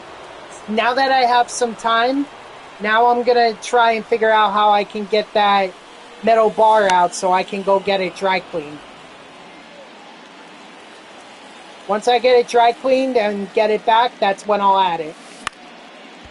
I will tell you that for free, on Halloween, I will don the costume. Alright, that won't be a channel reward. That'll just be for free. Oh.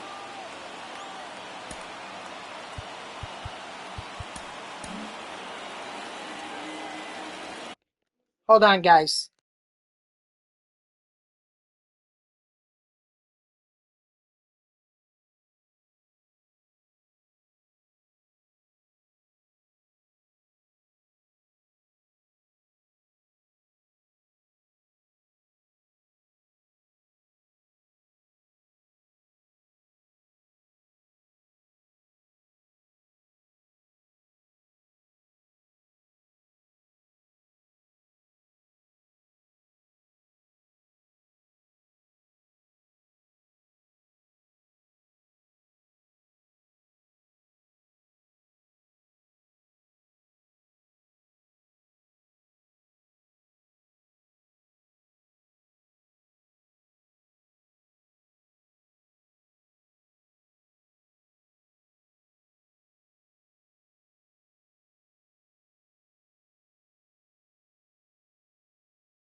Sorry.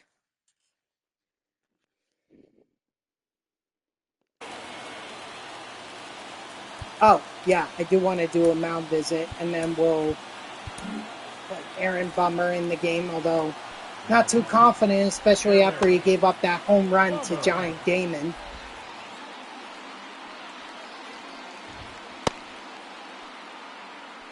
We'll just warm him up a little bit more. So, yeah, well, whatever. Whatever, doesn't bother me. I think that what honestly bothers me more than trolls is the people that come in here trying to sell me emotes, banners, and overlays and all that, logos. Those are the people that really bother me. 0-2. The trolls, it's whatever. It gives me something to talk about. Oh. But the people who come in here pretending to be interested in my stream, those are the people that I can't stand. Because it's like, why are you coming in here? This is about as low budget for a stream as possible. This is very low budget. Like, PlayStation camera, MLB The Show, PlayStation 5. That's about as low budget as it gets. I do have a graphics or a capture card that I could hook up, but my internet is not strong enough for me to be able to do that.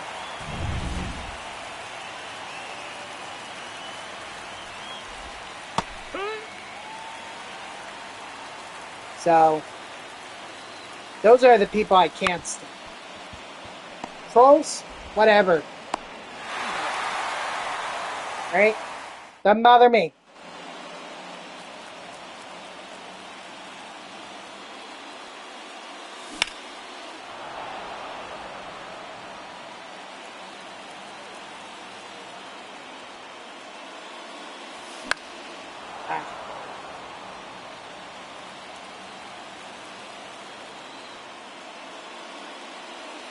That's the ball.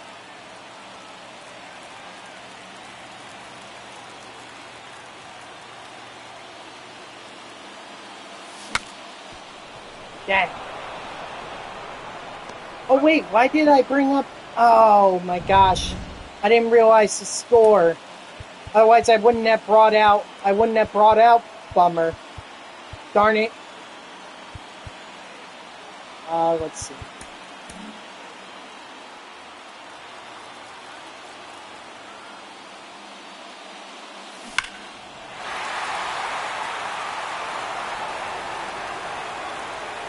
Yeah, they tried to attack me on my play, saw that it didn't bother me. Then they tried to attack me on my viewers. Didn't bother me. I think they were just looking for some kind of clip. You got 100 on your physical science test? Nice. Good for you. Good for you, Grayson. 0-1.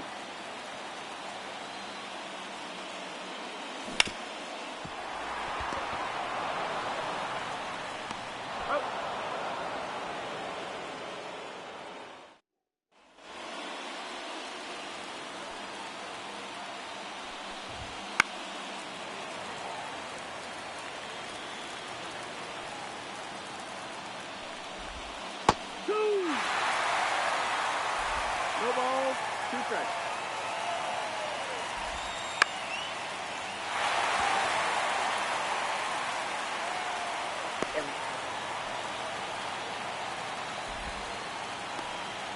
Whatever. Whatever. That's all I say. That's all I say. That the trolls is whatever. Alright. 0-1.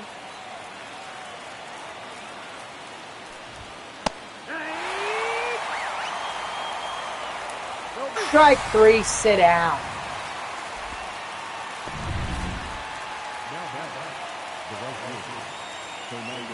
New Jersey. Oh, I see.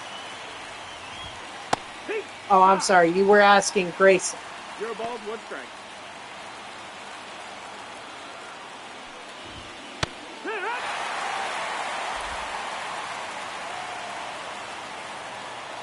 Yeah, I think you know I'm from New Jersey. North New Jersey. Northern New Jersey. So, I don't know why I thought you were asking me. I guess easy mistake.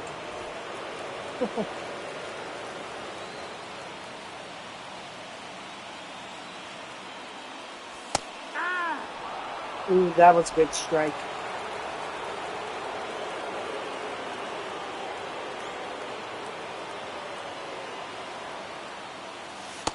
That's the ball. 1-2.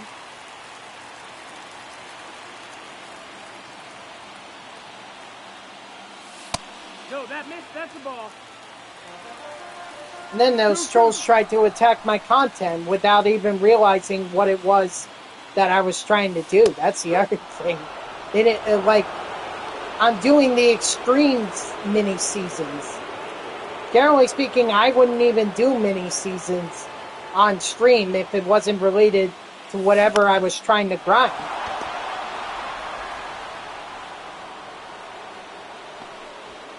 Batting ninth, the catcher, Bob Gibson.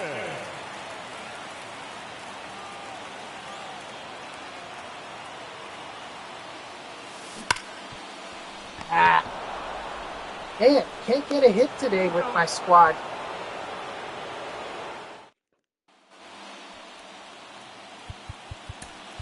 Now pitching, K. Hurt. It's 0-1. Yeah!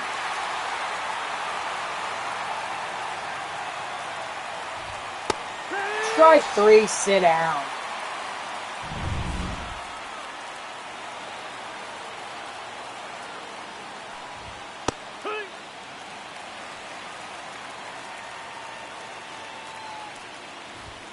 Yeah!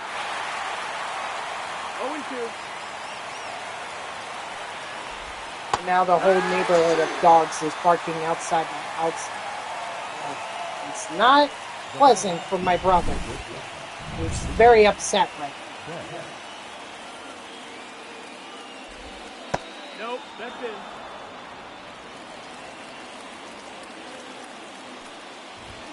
in. He's upset, I'm upset. 1 ball, 1 strike.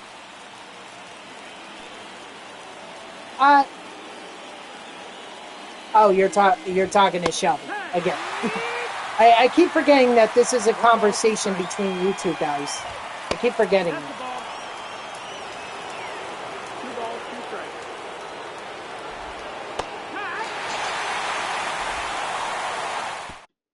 Now pitching, What parts of the city do you go to, Shelby? Like, do you go to Midtown Manhattan, Queens, the Bronx?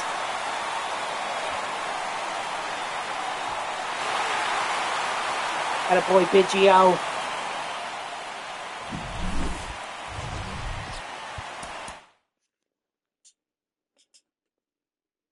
Actually, I think Harlem is in the Bronx, isn't it? Or is Harlem its own borough? I forget. Like, I may go to the city a lot, but I don't really I don't go beyond Midtown Manhattan.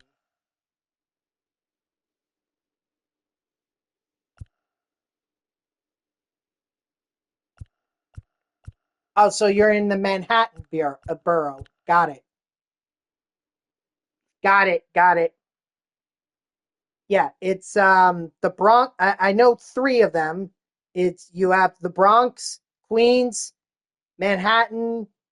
I think Staten Island, isn't Staten Island a borough?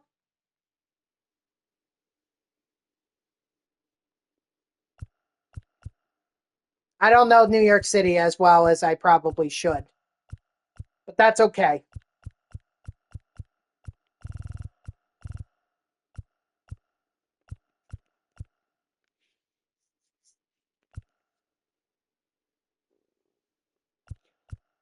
Oh, I didn't know this reset.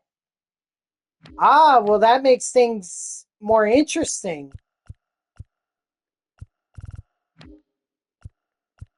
Let's see. I can win another 10 games on All-Star. Bronx, Queens, Staten Island, Brooklyn. That's what I was forgetting. Right. 5 boroughs.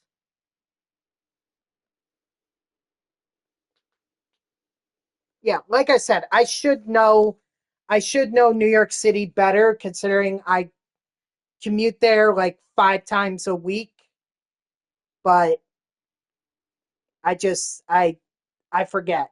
Like, or I don't try to pay attention as much to that.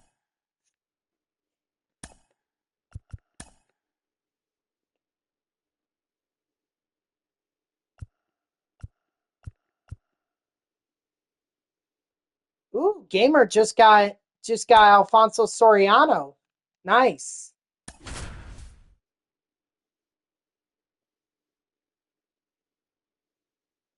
I mean, having the goal reset is actually a game changer.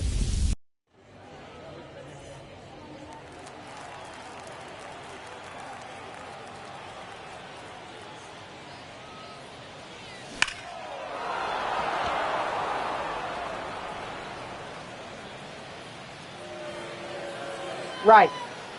Yep. I work in like just off of Times Square.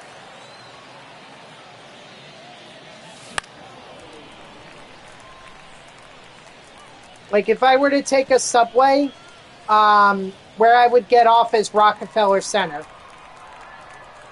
That's where I would get off. 1-1.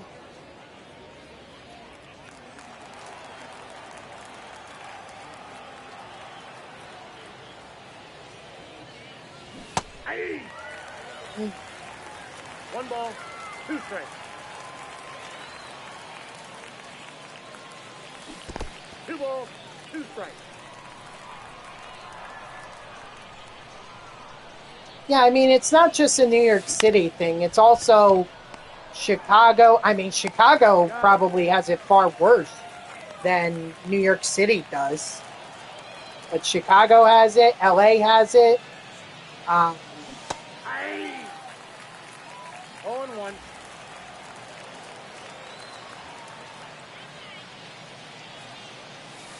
Off the plate, ball 1.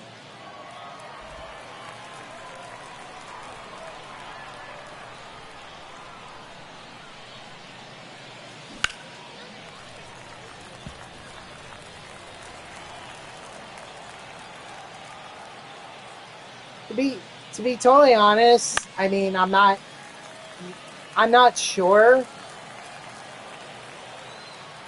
I mean, I think Queens also has some crime. I got 3 and 2. Manhattan has its own fair share of crimes too. I mean, that's what you see a lot over the news is all these crimes in Times Square. In fact, when I was walking into work one day, I was walking past a crime scene at one of the shops in Times Square. It was that store where the gunman shot the store clerk and then ran up Broadway and tried to escape police by going down 6th Ave. I mean, it shut down 6th Ave. I couldn't get to work. Inside, ball 1. Poker?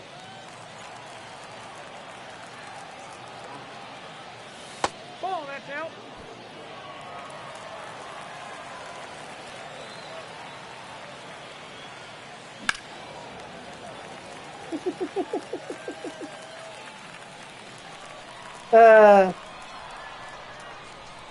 Oh, what up, cheater? No, he's safe.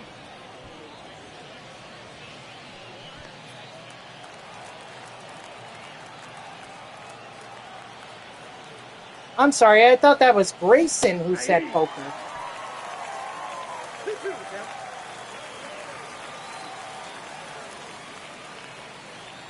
But what up, cheater? How are ya? Well, Mets. Hey, we knew that the Dodgers were going to be tough. We always knew that.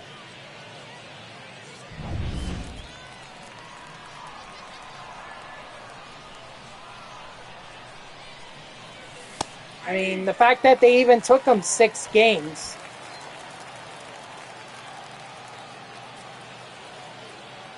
If he asked for a ridiculous amount of money, I would say, yeah, he probably is gone.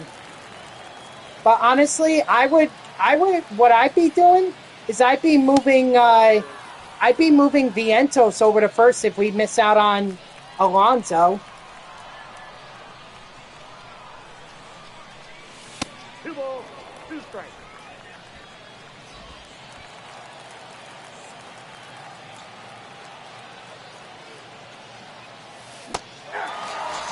I mean, if you want to go after him, you can just wait until he hits free agency.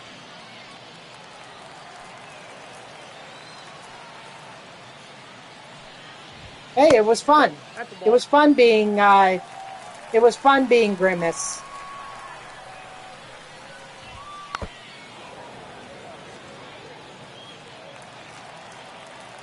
Okay. All I could say is good luck. You know, we'll see what happens with the Mets, but negotiations can't start until the end of the World Series. And you know the Mets get first priority at Pete Alonso because he's on their team. I'm sure the discussions have been going on. Leading off for the Wales, the second baseman, Brian.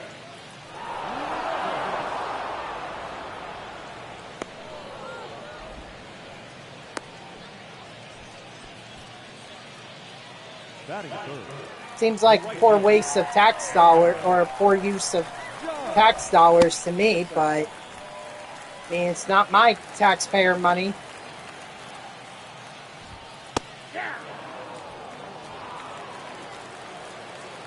Okay, well, good luck being president.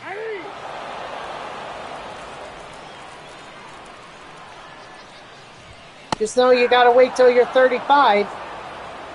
So you are I'd have to see what your policies are. And I'd also like to know how you're gonna... The big thing for me as a voter is how does the next president plan on working with the other party? That's the big thing to me. How is this president going to be bipartisan?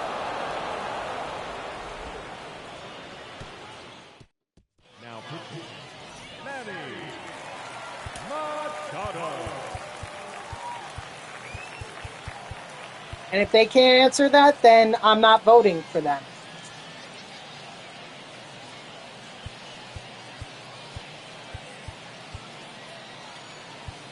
Okay, so then how do you plan on working with the other party? How do you plan on crossing the aisle? Because you're going to have to in order to get your policies enacted. Nope, that's inside. Okay, so how do you plan on uniting them?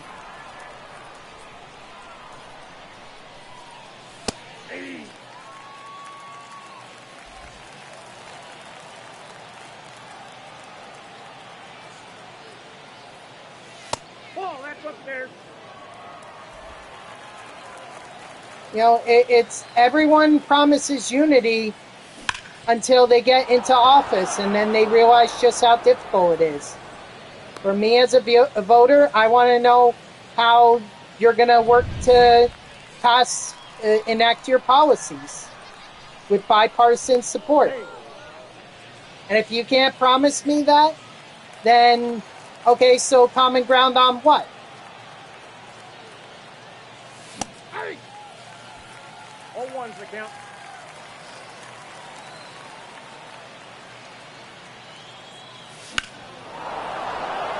Attaboy, Lane Thomas. I wish I had known that the goal resets when you play on when you play mini seasons.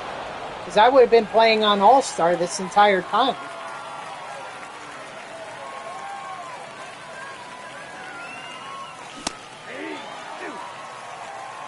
On two.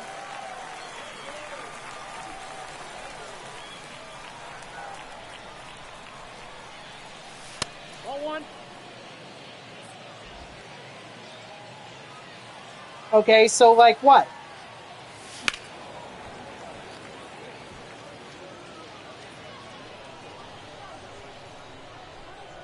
No, Dodger, I do not have work. It's my weekend. Three.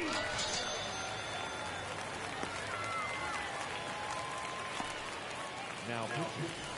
John Kennedy. Now batting. The second baseman, Craig Biggio.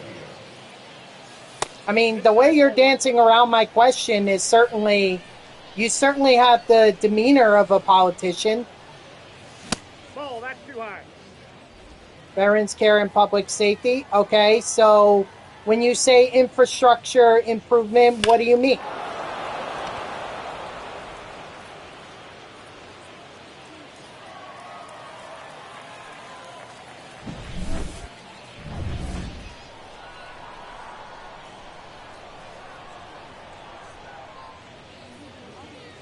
Ball one.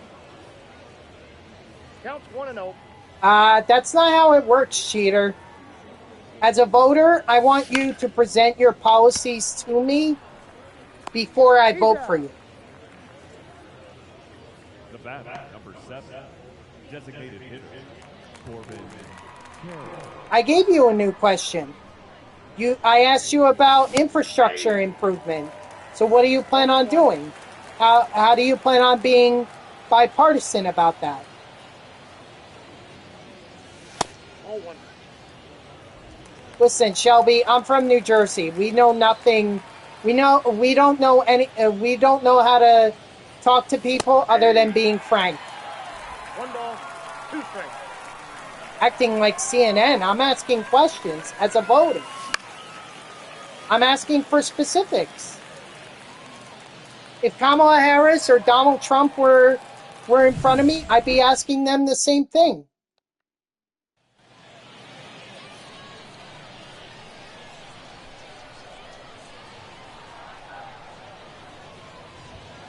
Ball, that's out.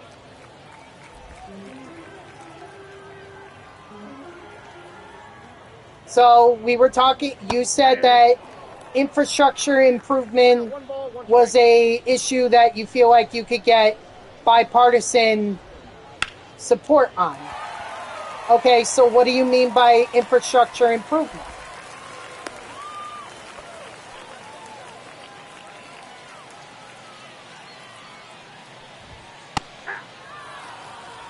Ball one's the count.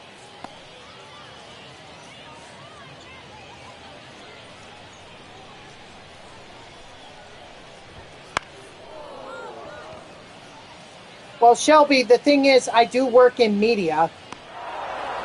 I won't say what network I work for, but I do work in media, and news media. So right now I'm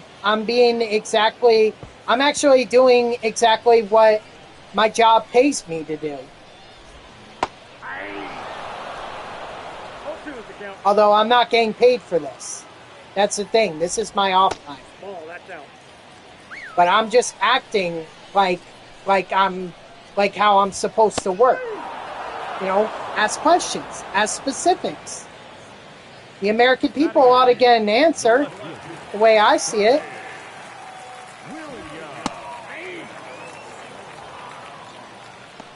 Improvements to roads, highways, sewage systems, energy, resources, ports and shipping. Okay, so what's the biggest problem then? What out of all those things, what is the biggest problem that you see that should be addressed immediately?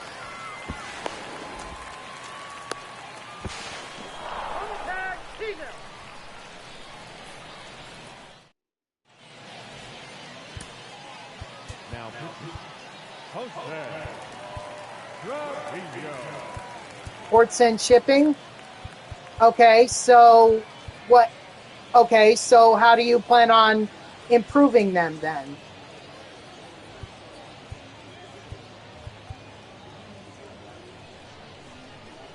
What's the biggest issue with ports and shipping? Because you know that a lot of the stuff that we purchase comes from overseas. In fact, I think we're a country that imports more than we export.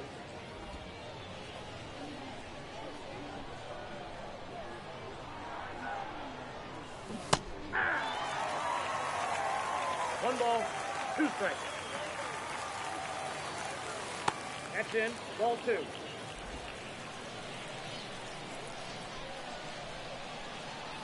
More cargo facilities? Specifically where? Count is full. Because there are lots of ports along the East Coast and the West Coast.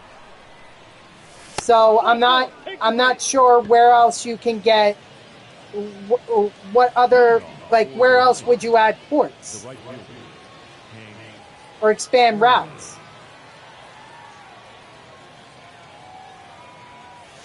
Ball, that's upstairs. So how would you do that? How would you, what routes would they take, would make it quicker?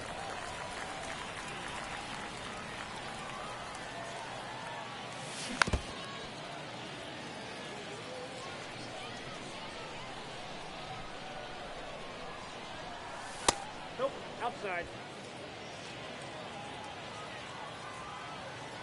Okay. He's safe. So what routes do you particularly have a problem? What's the longest route 3-2. that you have an issue, and how are you going to cut that route down?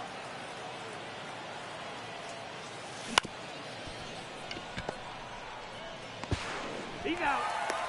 No, he's in there.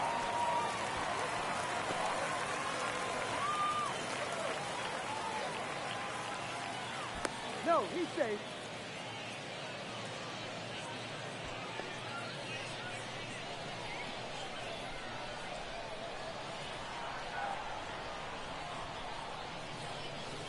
Ball.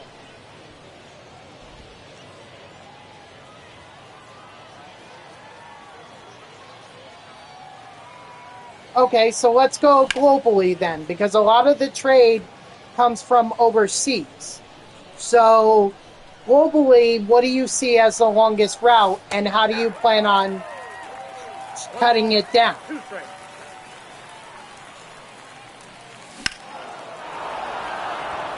Okay, so that means so then.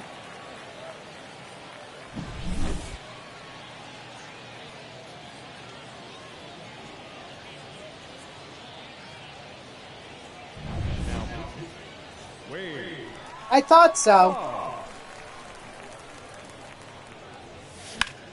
Yeah, usually it's sometimes the users, sometimes people on Twitch have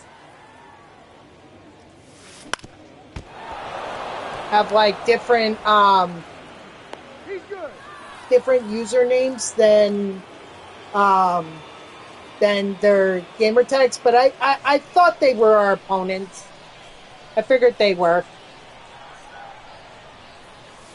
Okay, so you said the Red Sea and the Black Sea. So now we're talking the Middle East, okay? So we're talking the Middle East, which means that we're probably going to have to talk to some of the countries in there. And you know that's a region that doesn't... Black Sea? Yeah, you're right. That's Eastern Europe, right? That's Ukraine.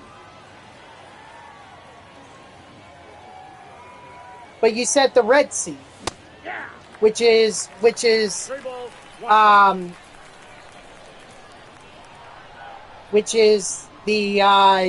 that's the Middle East, I believe. Right. So that means we're gonna have to talk with. So you plan on working with Jordan and Israel to shorten up that route?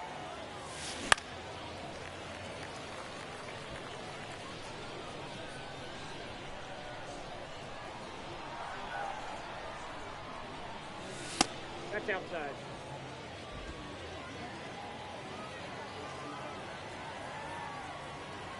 And the Gulf Coast due to recent hurricanes.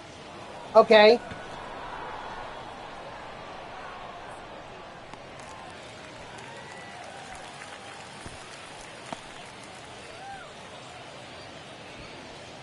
So globally, you see the longest routes as the Black and Red Sea, which is the Middle East, and Eastern Europe.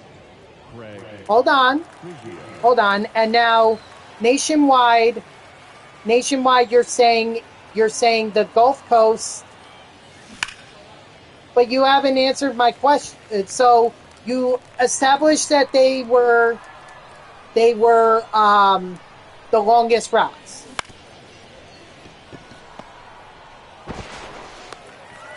So what do you plan on doing to shorten it? Because I haven't heard that answer yet. You've identified them, but what's your plan? What's your plan to shorten them? And also, I'm a little confused as to what you mean by upper.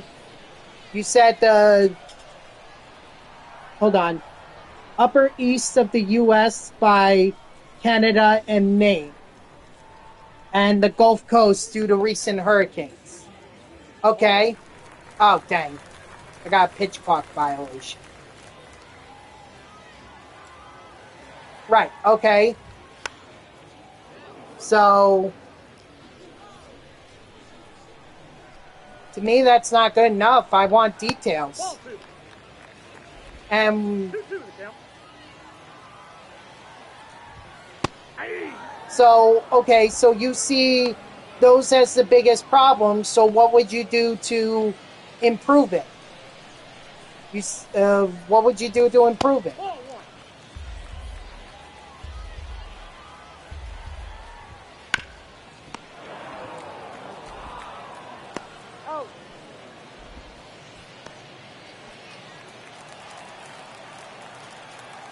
You said expand the routes, correct?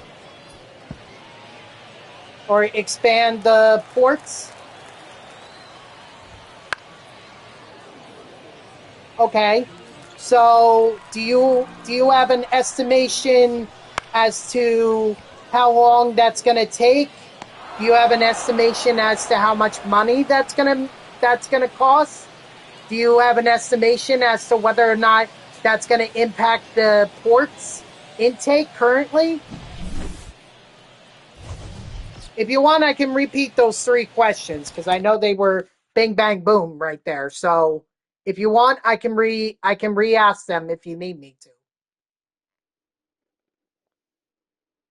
Depends on how much you people are willing to pay in taxes. Okay, so people's taxes are going to have to go up to improve this.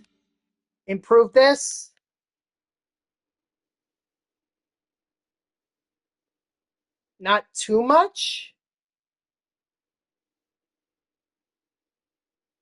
What would your estimation of not too much be?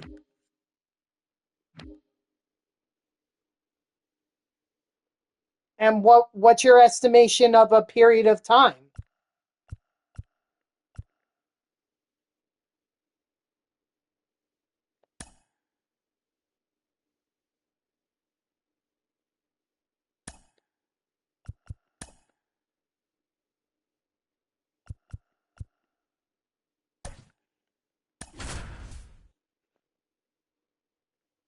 $5 months? So you're telling me that you believe a port can be built, a port can be expanded in 5 months? How do you plan on doing it in 5 months? Because I can tell you that I've seen road projects that take at least 5 years. In fact, there was one. No, I'm talking about expanding the ports along the East Coast.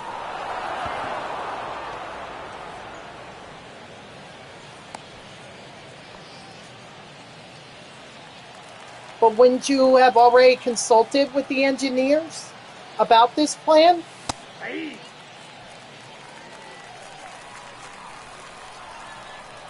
And what specific engineers would I be going to ask these questions?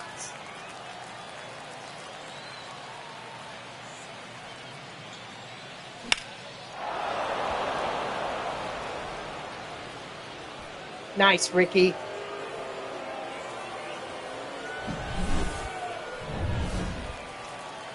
Is there a specific company I should be going to? Have they given you estimates? Have they given you this time frame?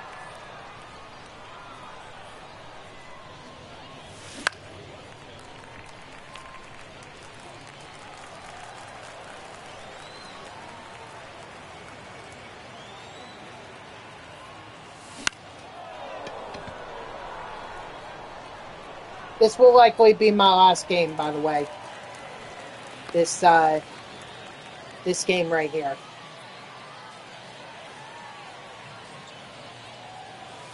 That's out.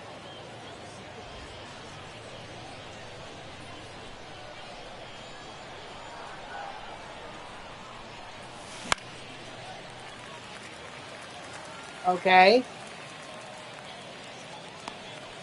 You have estimates? All right. So what are those estimates? What are they?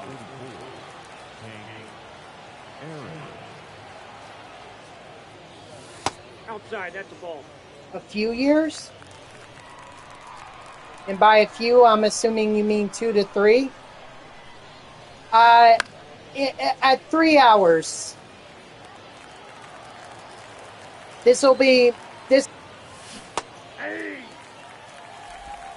1 ball, 2 strikes.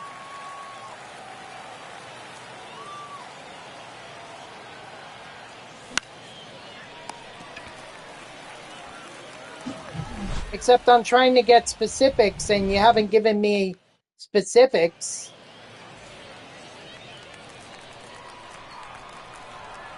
I'm asking for details, and I'm not... And I don't feel like I'm getting them. You said a few years, okay? And you also said you have estimates. Well, I'm assuming by estimates you mean costs. So how much is that going to cost? And you also mentioned that the taxes, how much people are willing to pay in taxes. Well, how much are people's taxes going to go up to be able to pay for all this?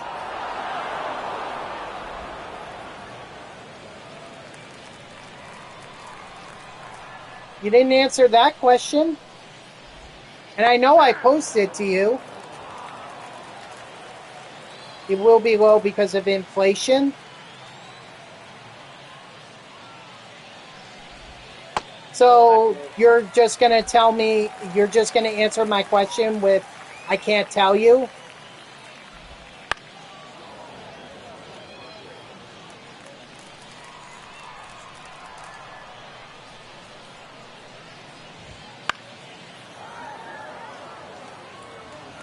I'm not asking for an exact. I'm asking for the estimate. You don't have to be exact. If you want to tell me it's going to cost a few $100 million, or, you know, at least I would take that. It may not be exact, but at least it's an estimate. 500 to $2 billion a year. Wow, that is a lot of money. So people's taxes are going to have to go up in order to pay for this.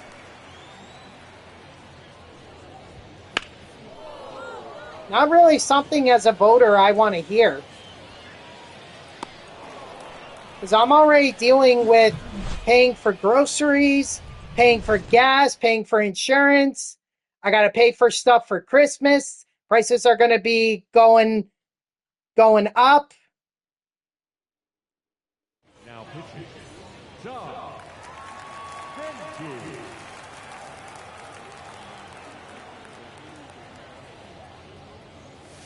Benji. Take Israel's money how?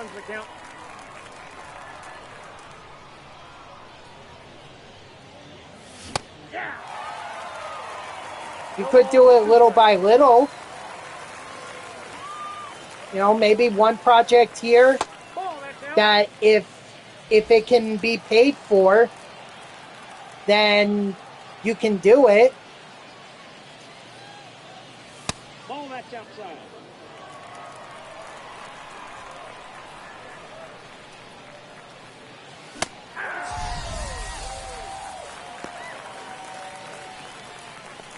And is everyone's taxes are... Okay, so if you're going to cut taxes on the middle class, since now we'll go to this question, so who's going to pay for those taxes that you just cut for the middle class? Who's going to pay for that? Someone has to. Billionaires? How are we going to get them to pay their taxes? They can hire the best tax attorneys to find them all kinds of loopholes so that they don't have to pay taxes. Not to mention, if the billionaires' taxes go up, well, why would they invest money in the U.S. when they could go to China or somewhere in Asia and get workers much cheaper? Now you're taking jobs away from the American people because you want to tax the billionaires.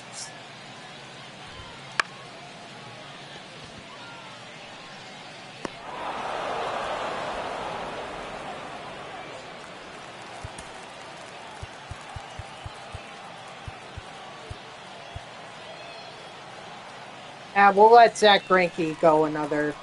I didn't want to, especially since he gave up that home run, but since I don't have anyone else.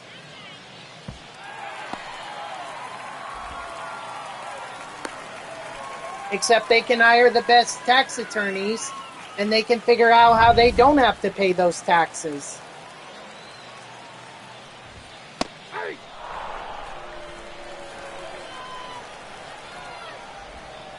Nope, that's inside.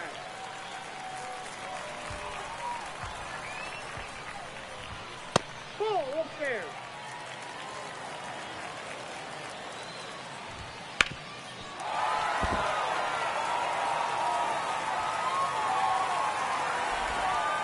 You want a new question? Okay, let's see. Talked about the economy. All right, let's talk about international. All right. Now we have multiple conflicts. We have not ones that we're in, but we have some involvement in the war in Israel, the war in Ukraine. So how do you plan on addressing those wars?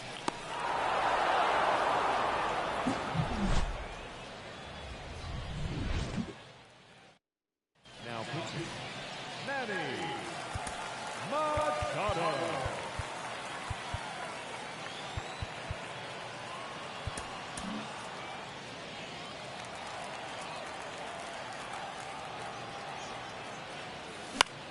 So now we're getting into foreign policy.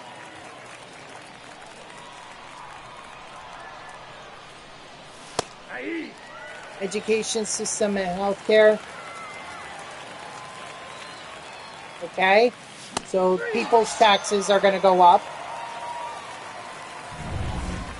And why education and healthcare? What about your plan to expand ports and everything? All ones the count.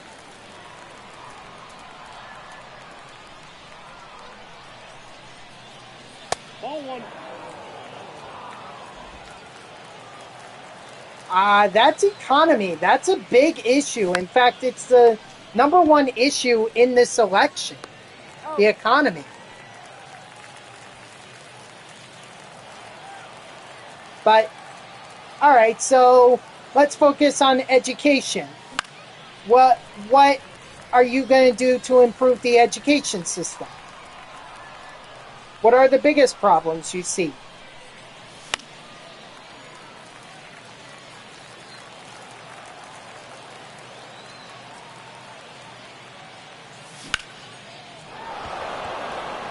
What schools?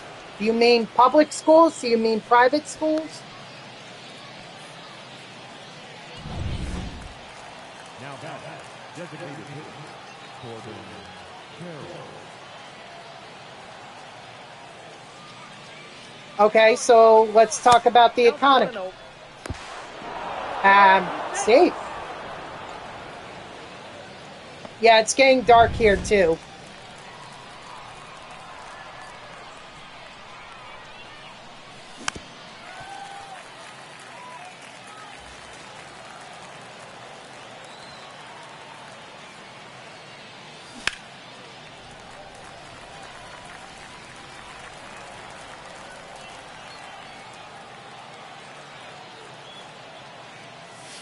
That's ball two. Oh, I'm sorry. I thought you said it's getting dark here. No, it's getting dark there. Yeah. Well, it's 6:20. So yeah, it's the sun's about to set. All right, can my man taking tax incentives for an offer?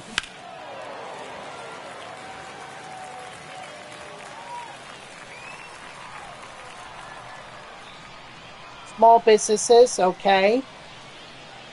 I'm making tax incentives for small businesses and offering small access to low interest loans. How low are we talking?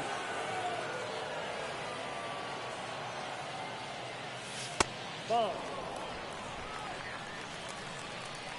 Like if I wanted to start a small business tonight or today or tomorrow, actually, if I wanted to do that, what kind of loans would you offer to give me?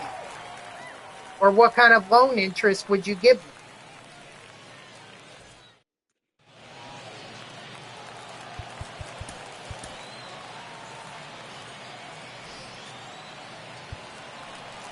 Now pitching. Chris I'm going to take out the metal bar tonight. I just got to rip the costume a little bit. Well, you get them if there's downturns in the economy. So you're going to be banking on a recession. You're banking on recessions. Are you going to... Is that part of your economic plan? All the Mets lose. They couldn't score. Ball.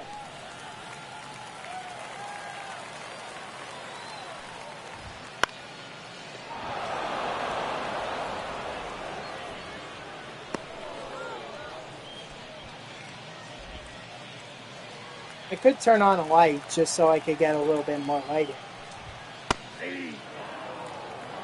Yep. Yes, you guys did. You guys took advantage. You know what? You guys played better. Simple as that.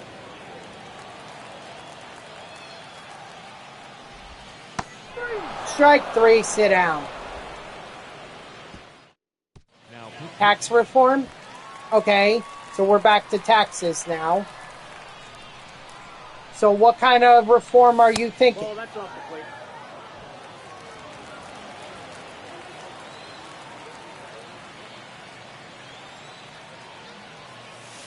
Two balls, no strike.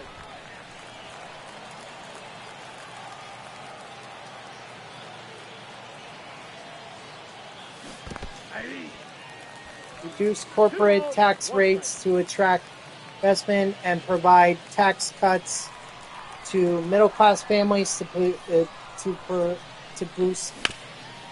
Okay, so lowering interest rates means the corporations are not paying as much in taxes, The batter. The first and offering tax cuts baseman, Alonso. means that people are not paying as much in taxes. So, you know, that sounds great and all, but you mentioned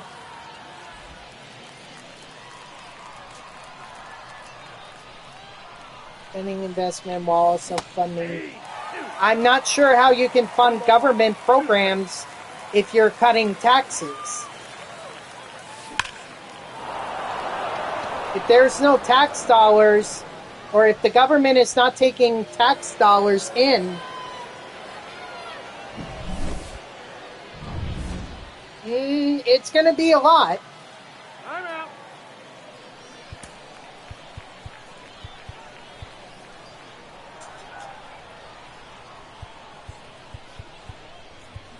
Bring in Rivera. Vocational training programs, partner with community colleges for job retraining and invest in higher education to prepare workers for high demand sectors like tech, healthcare, and renewable energy. Okay.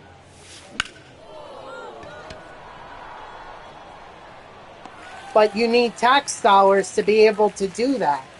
So how are you going to be able to provide all that great stuff if the government doesn't have the money to do that?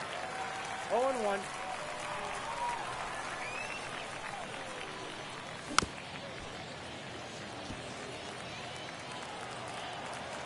How teams are in New York?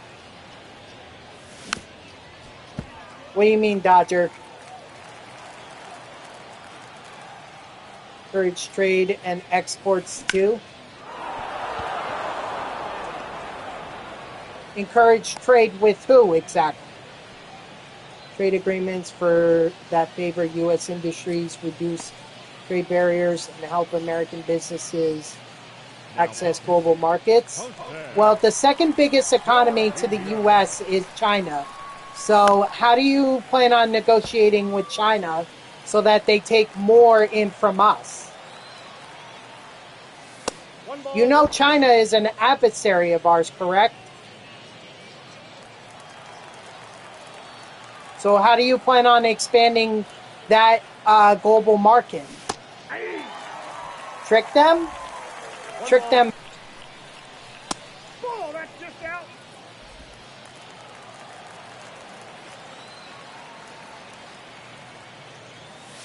I got 3-2.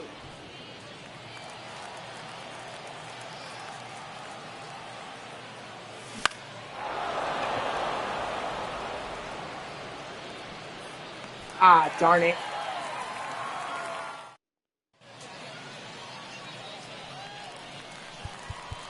But you haven't answered my question about how you plan on tricking China into expanding their global market so that our businesses can access them.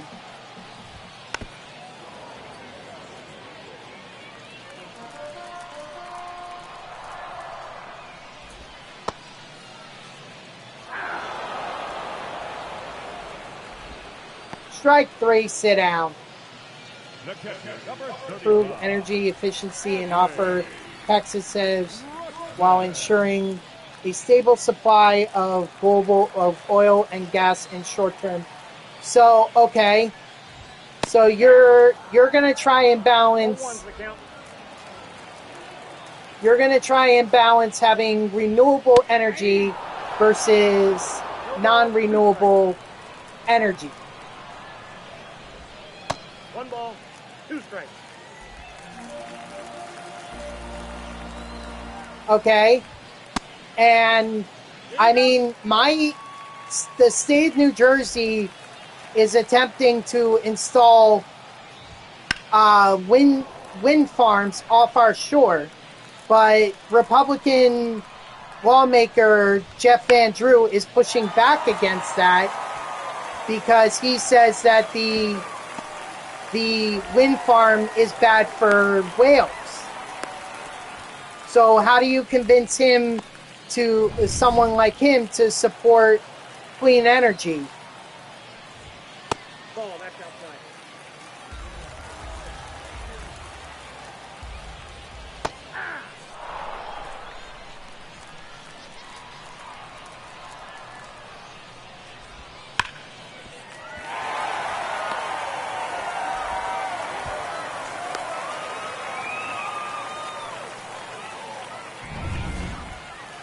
I can't believe Mariano Rivera is going to blow this save.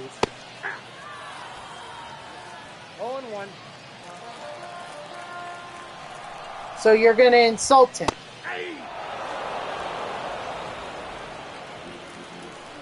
Jeff Van Drew is one of the biggest Trump supporters I've known. I mean, basically he just turned Republican and started supporting Trump. So Ain't no liberal on that.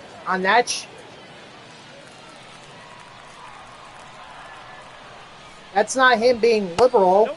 Ball one. In fact, pushing One ball, back two strikes, against Jeff. renewable energy is a very Republican thing. Nope. Outside.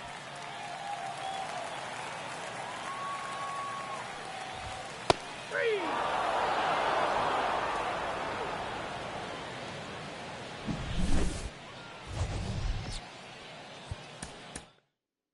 Hey, I've not indicated who I support. I've not indicated that, and no one is going to speak for me and say who I'm supporting in this election. Okay, I want to make that clear right now. Nobody is doing that. Okay, I'm going to make my own choice, and that's it. All right, guys.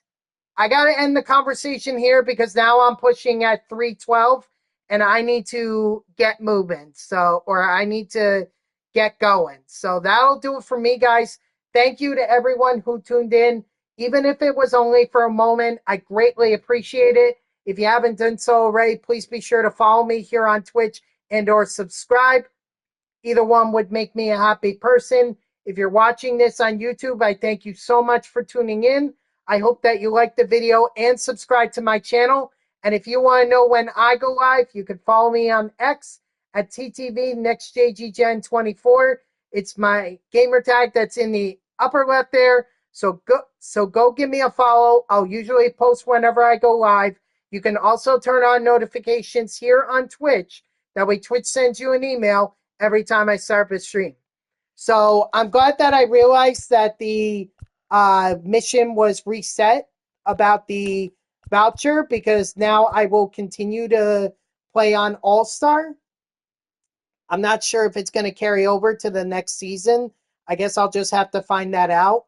But we'll continue to do this tomorrow. We'll see what the Battle Royale program has to offer.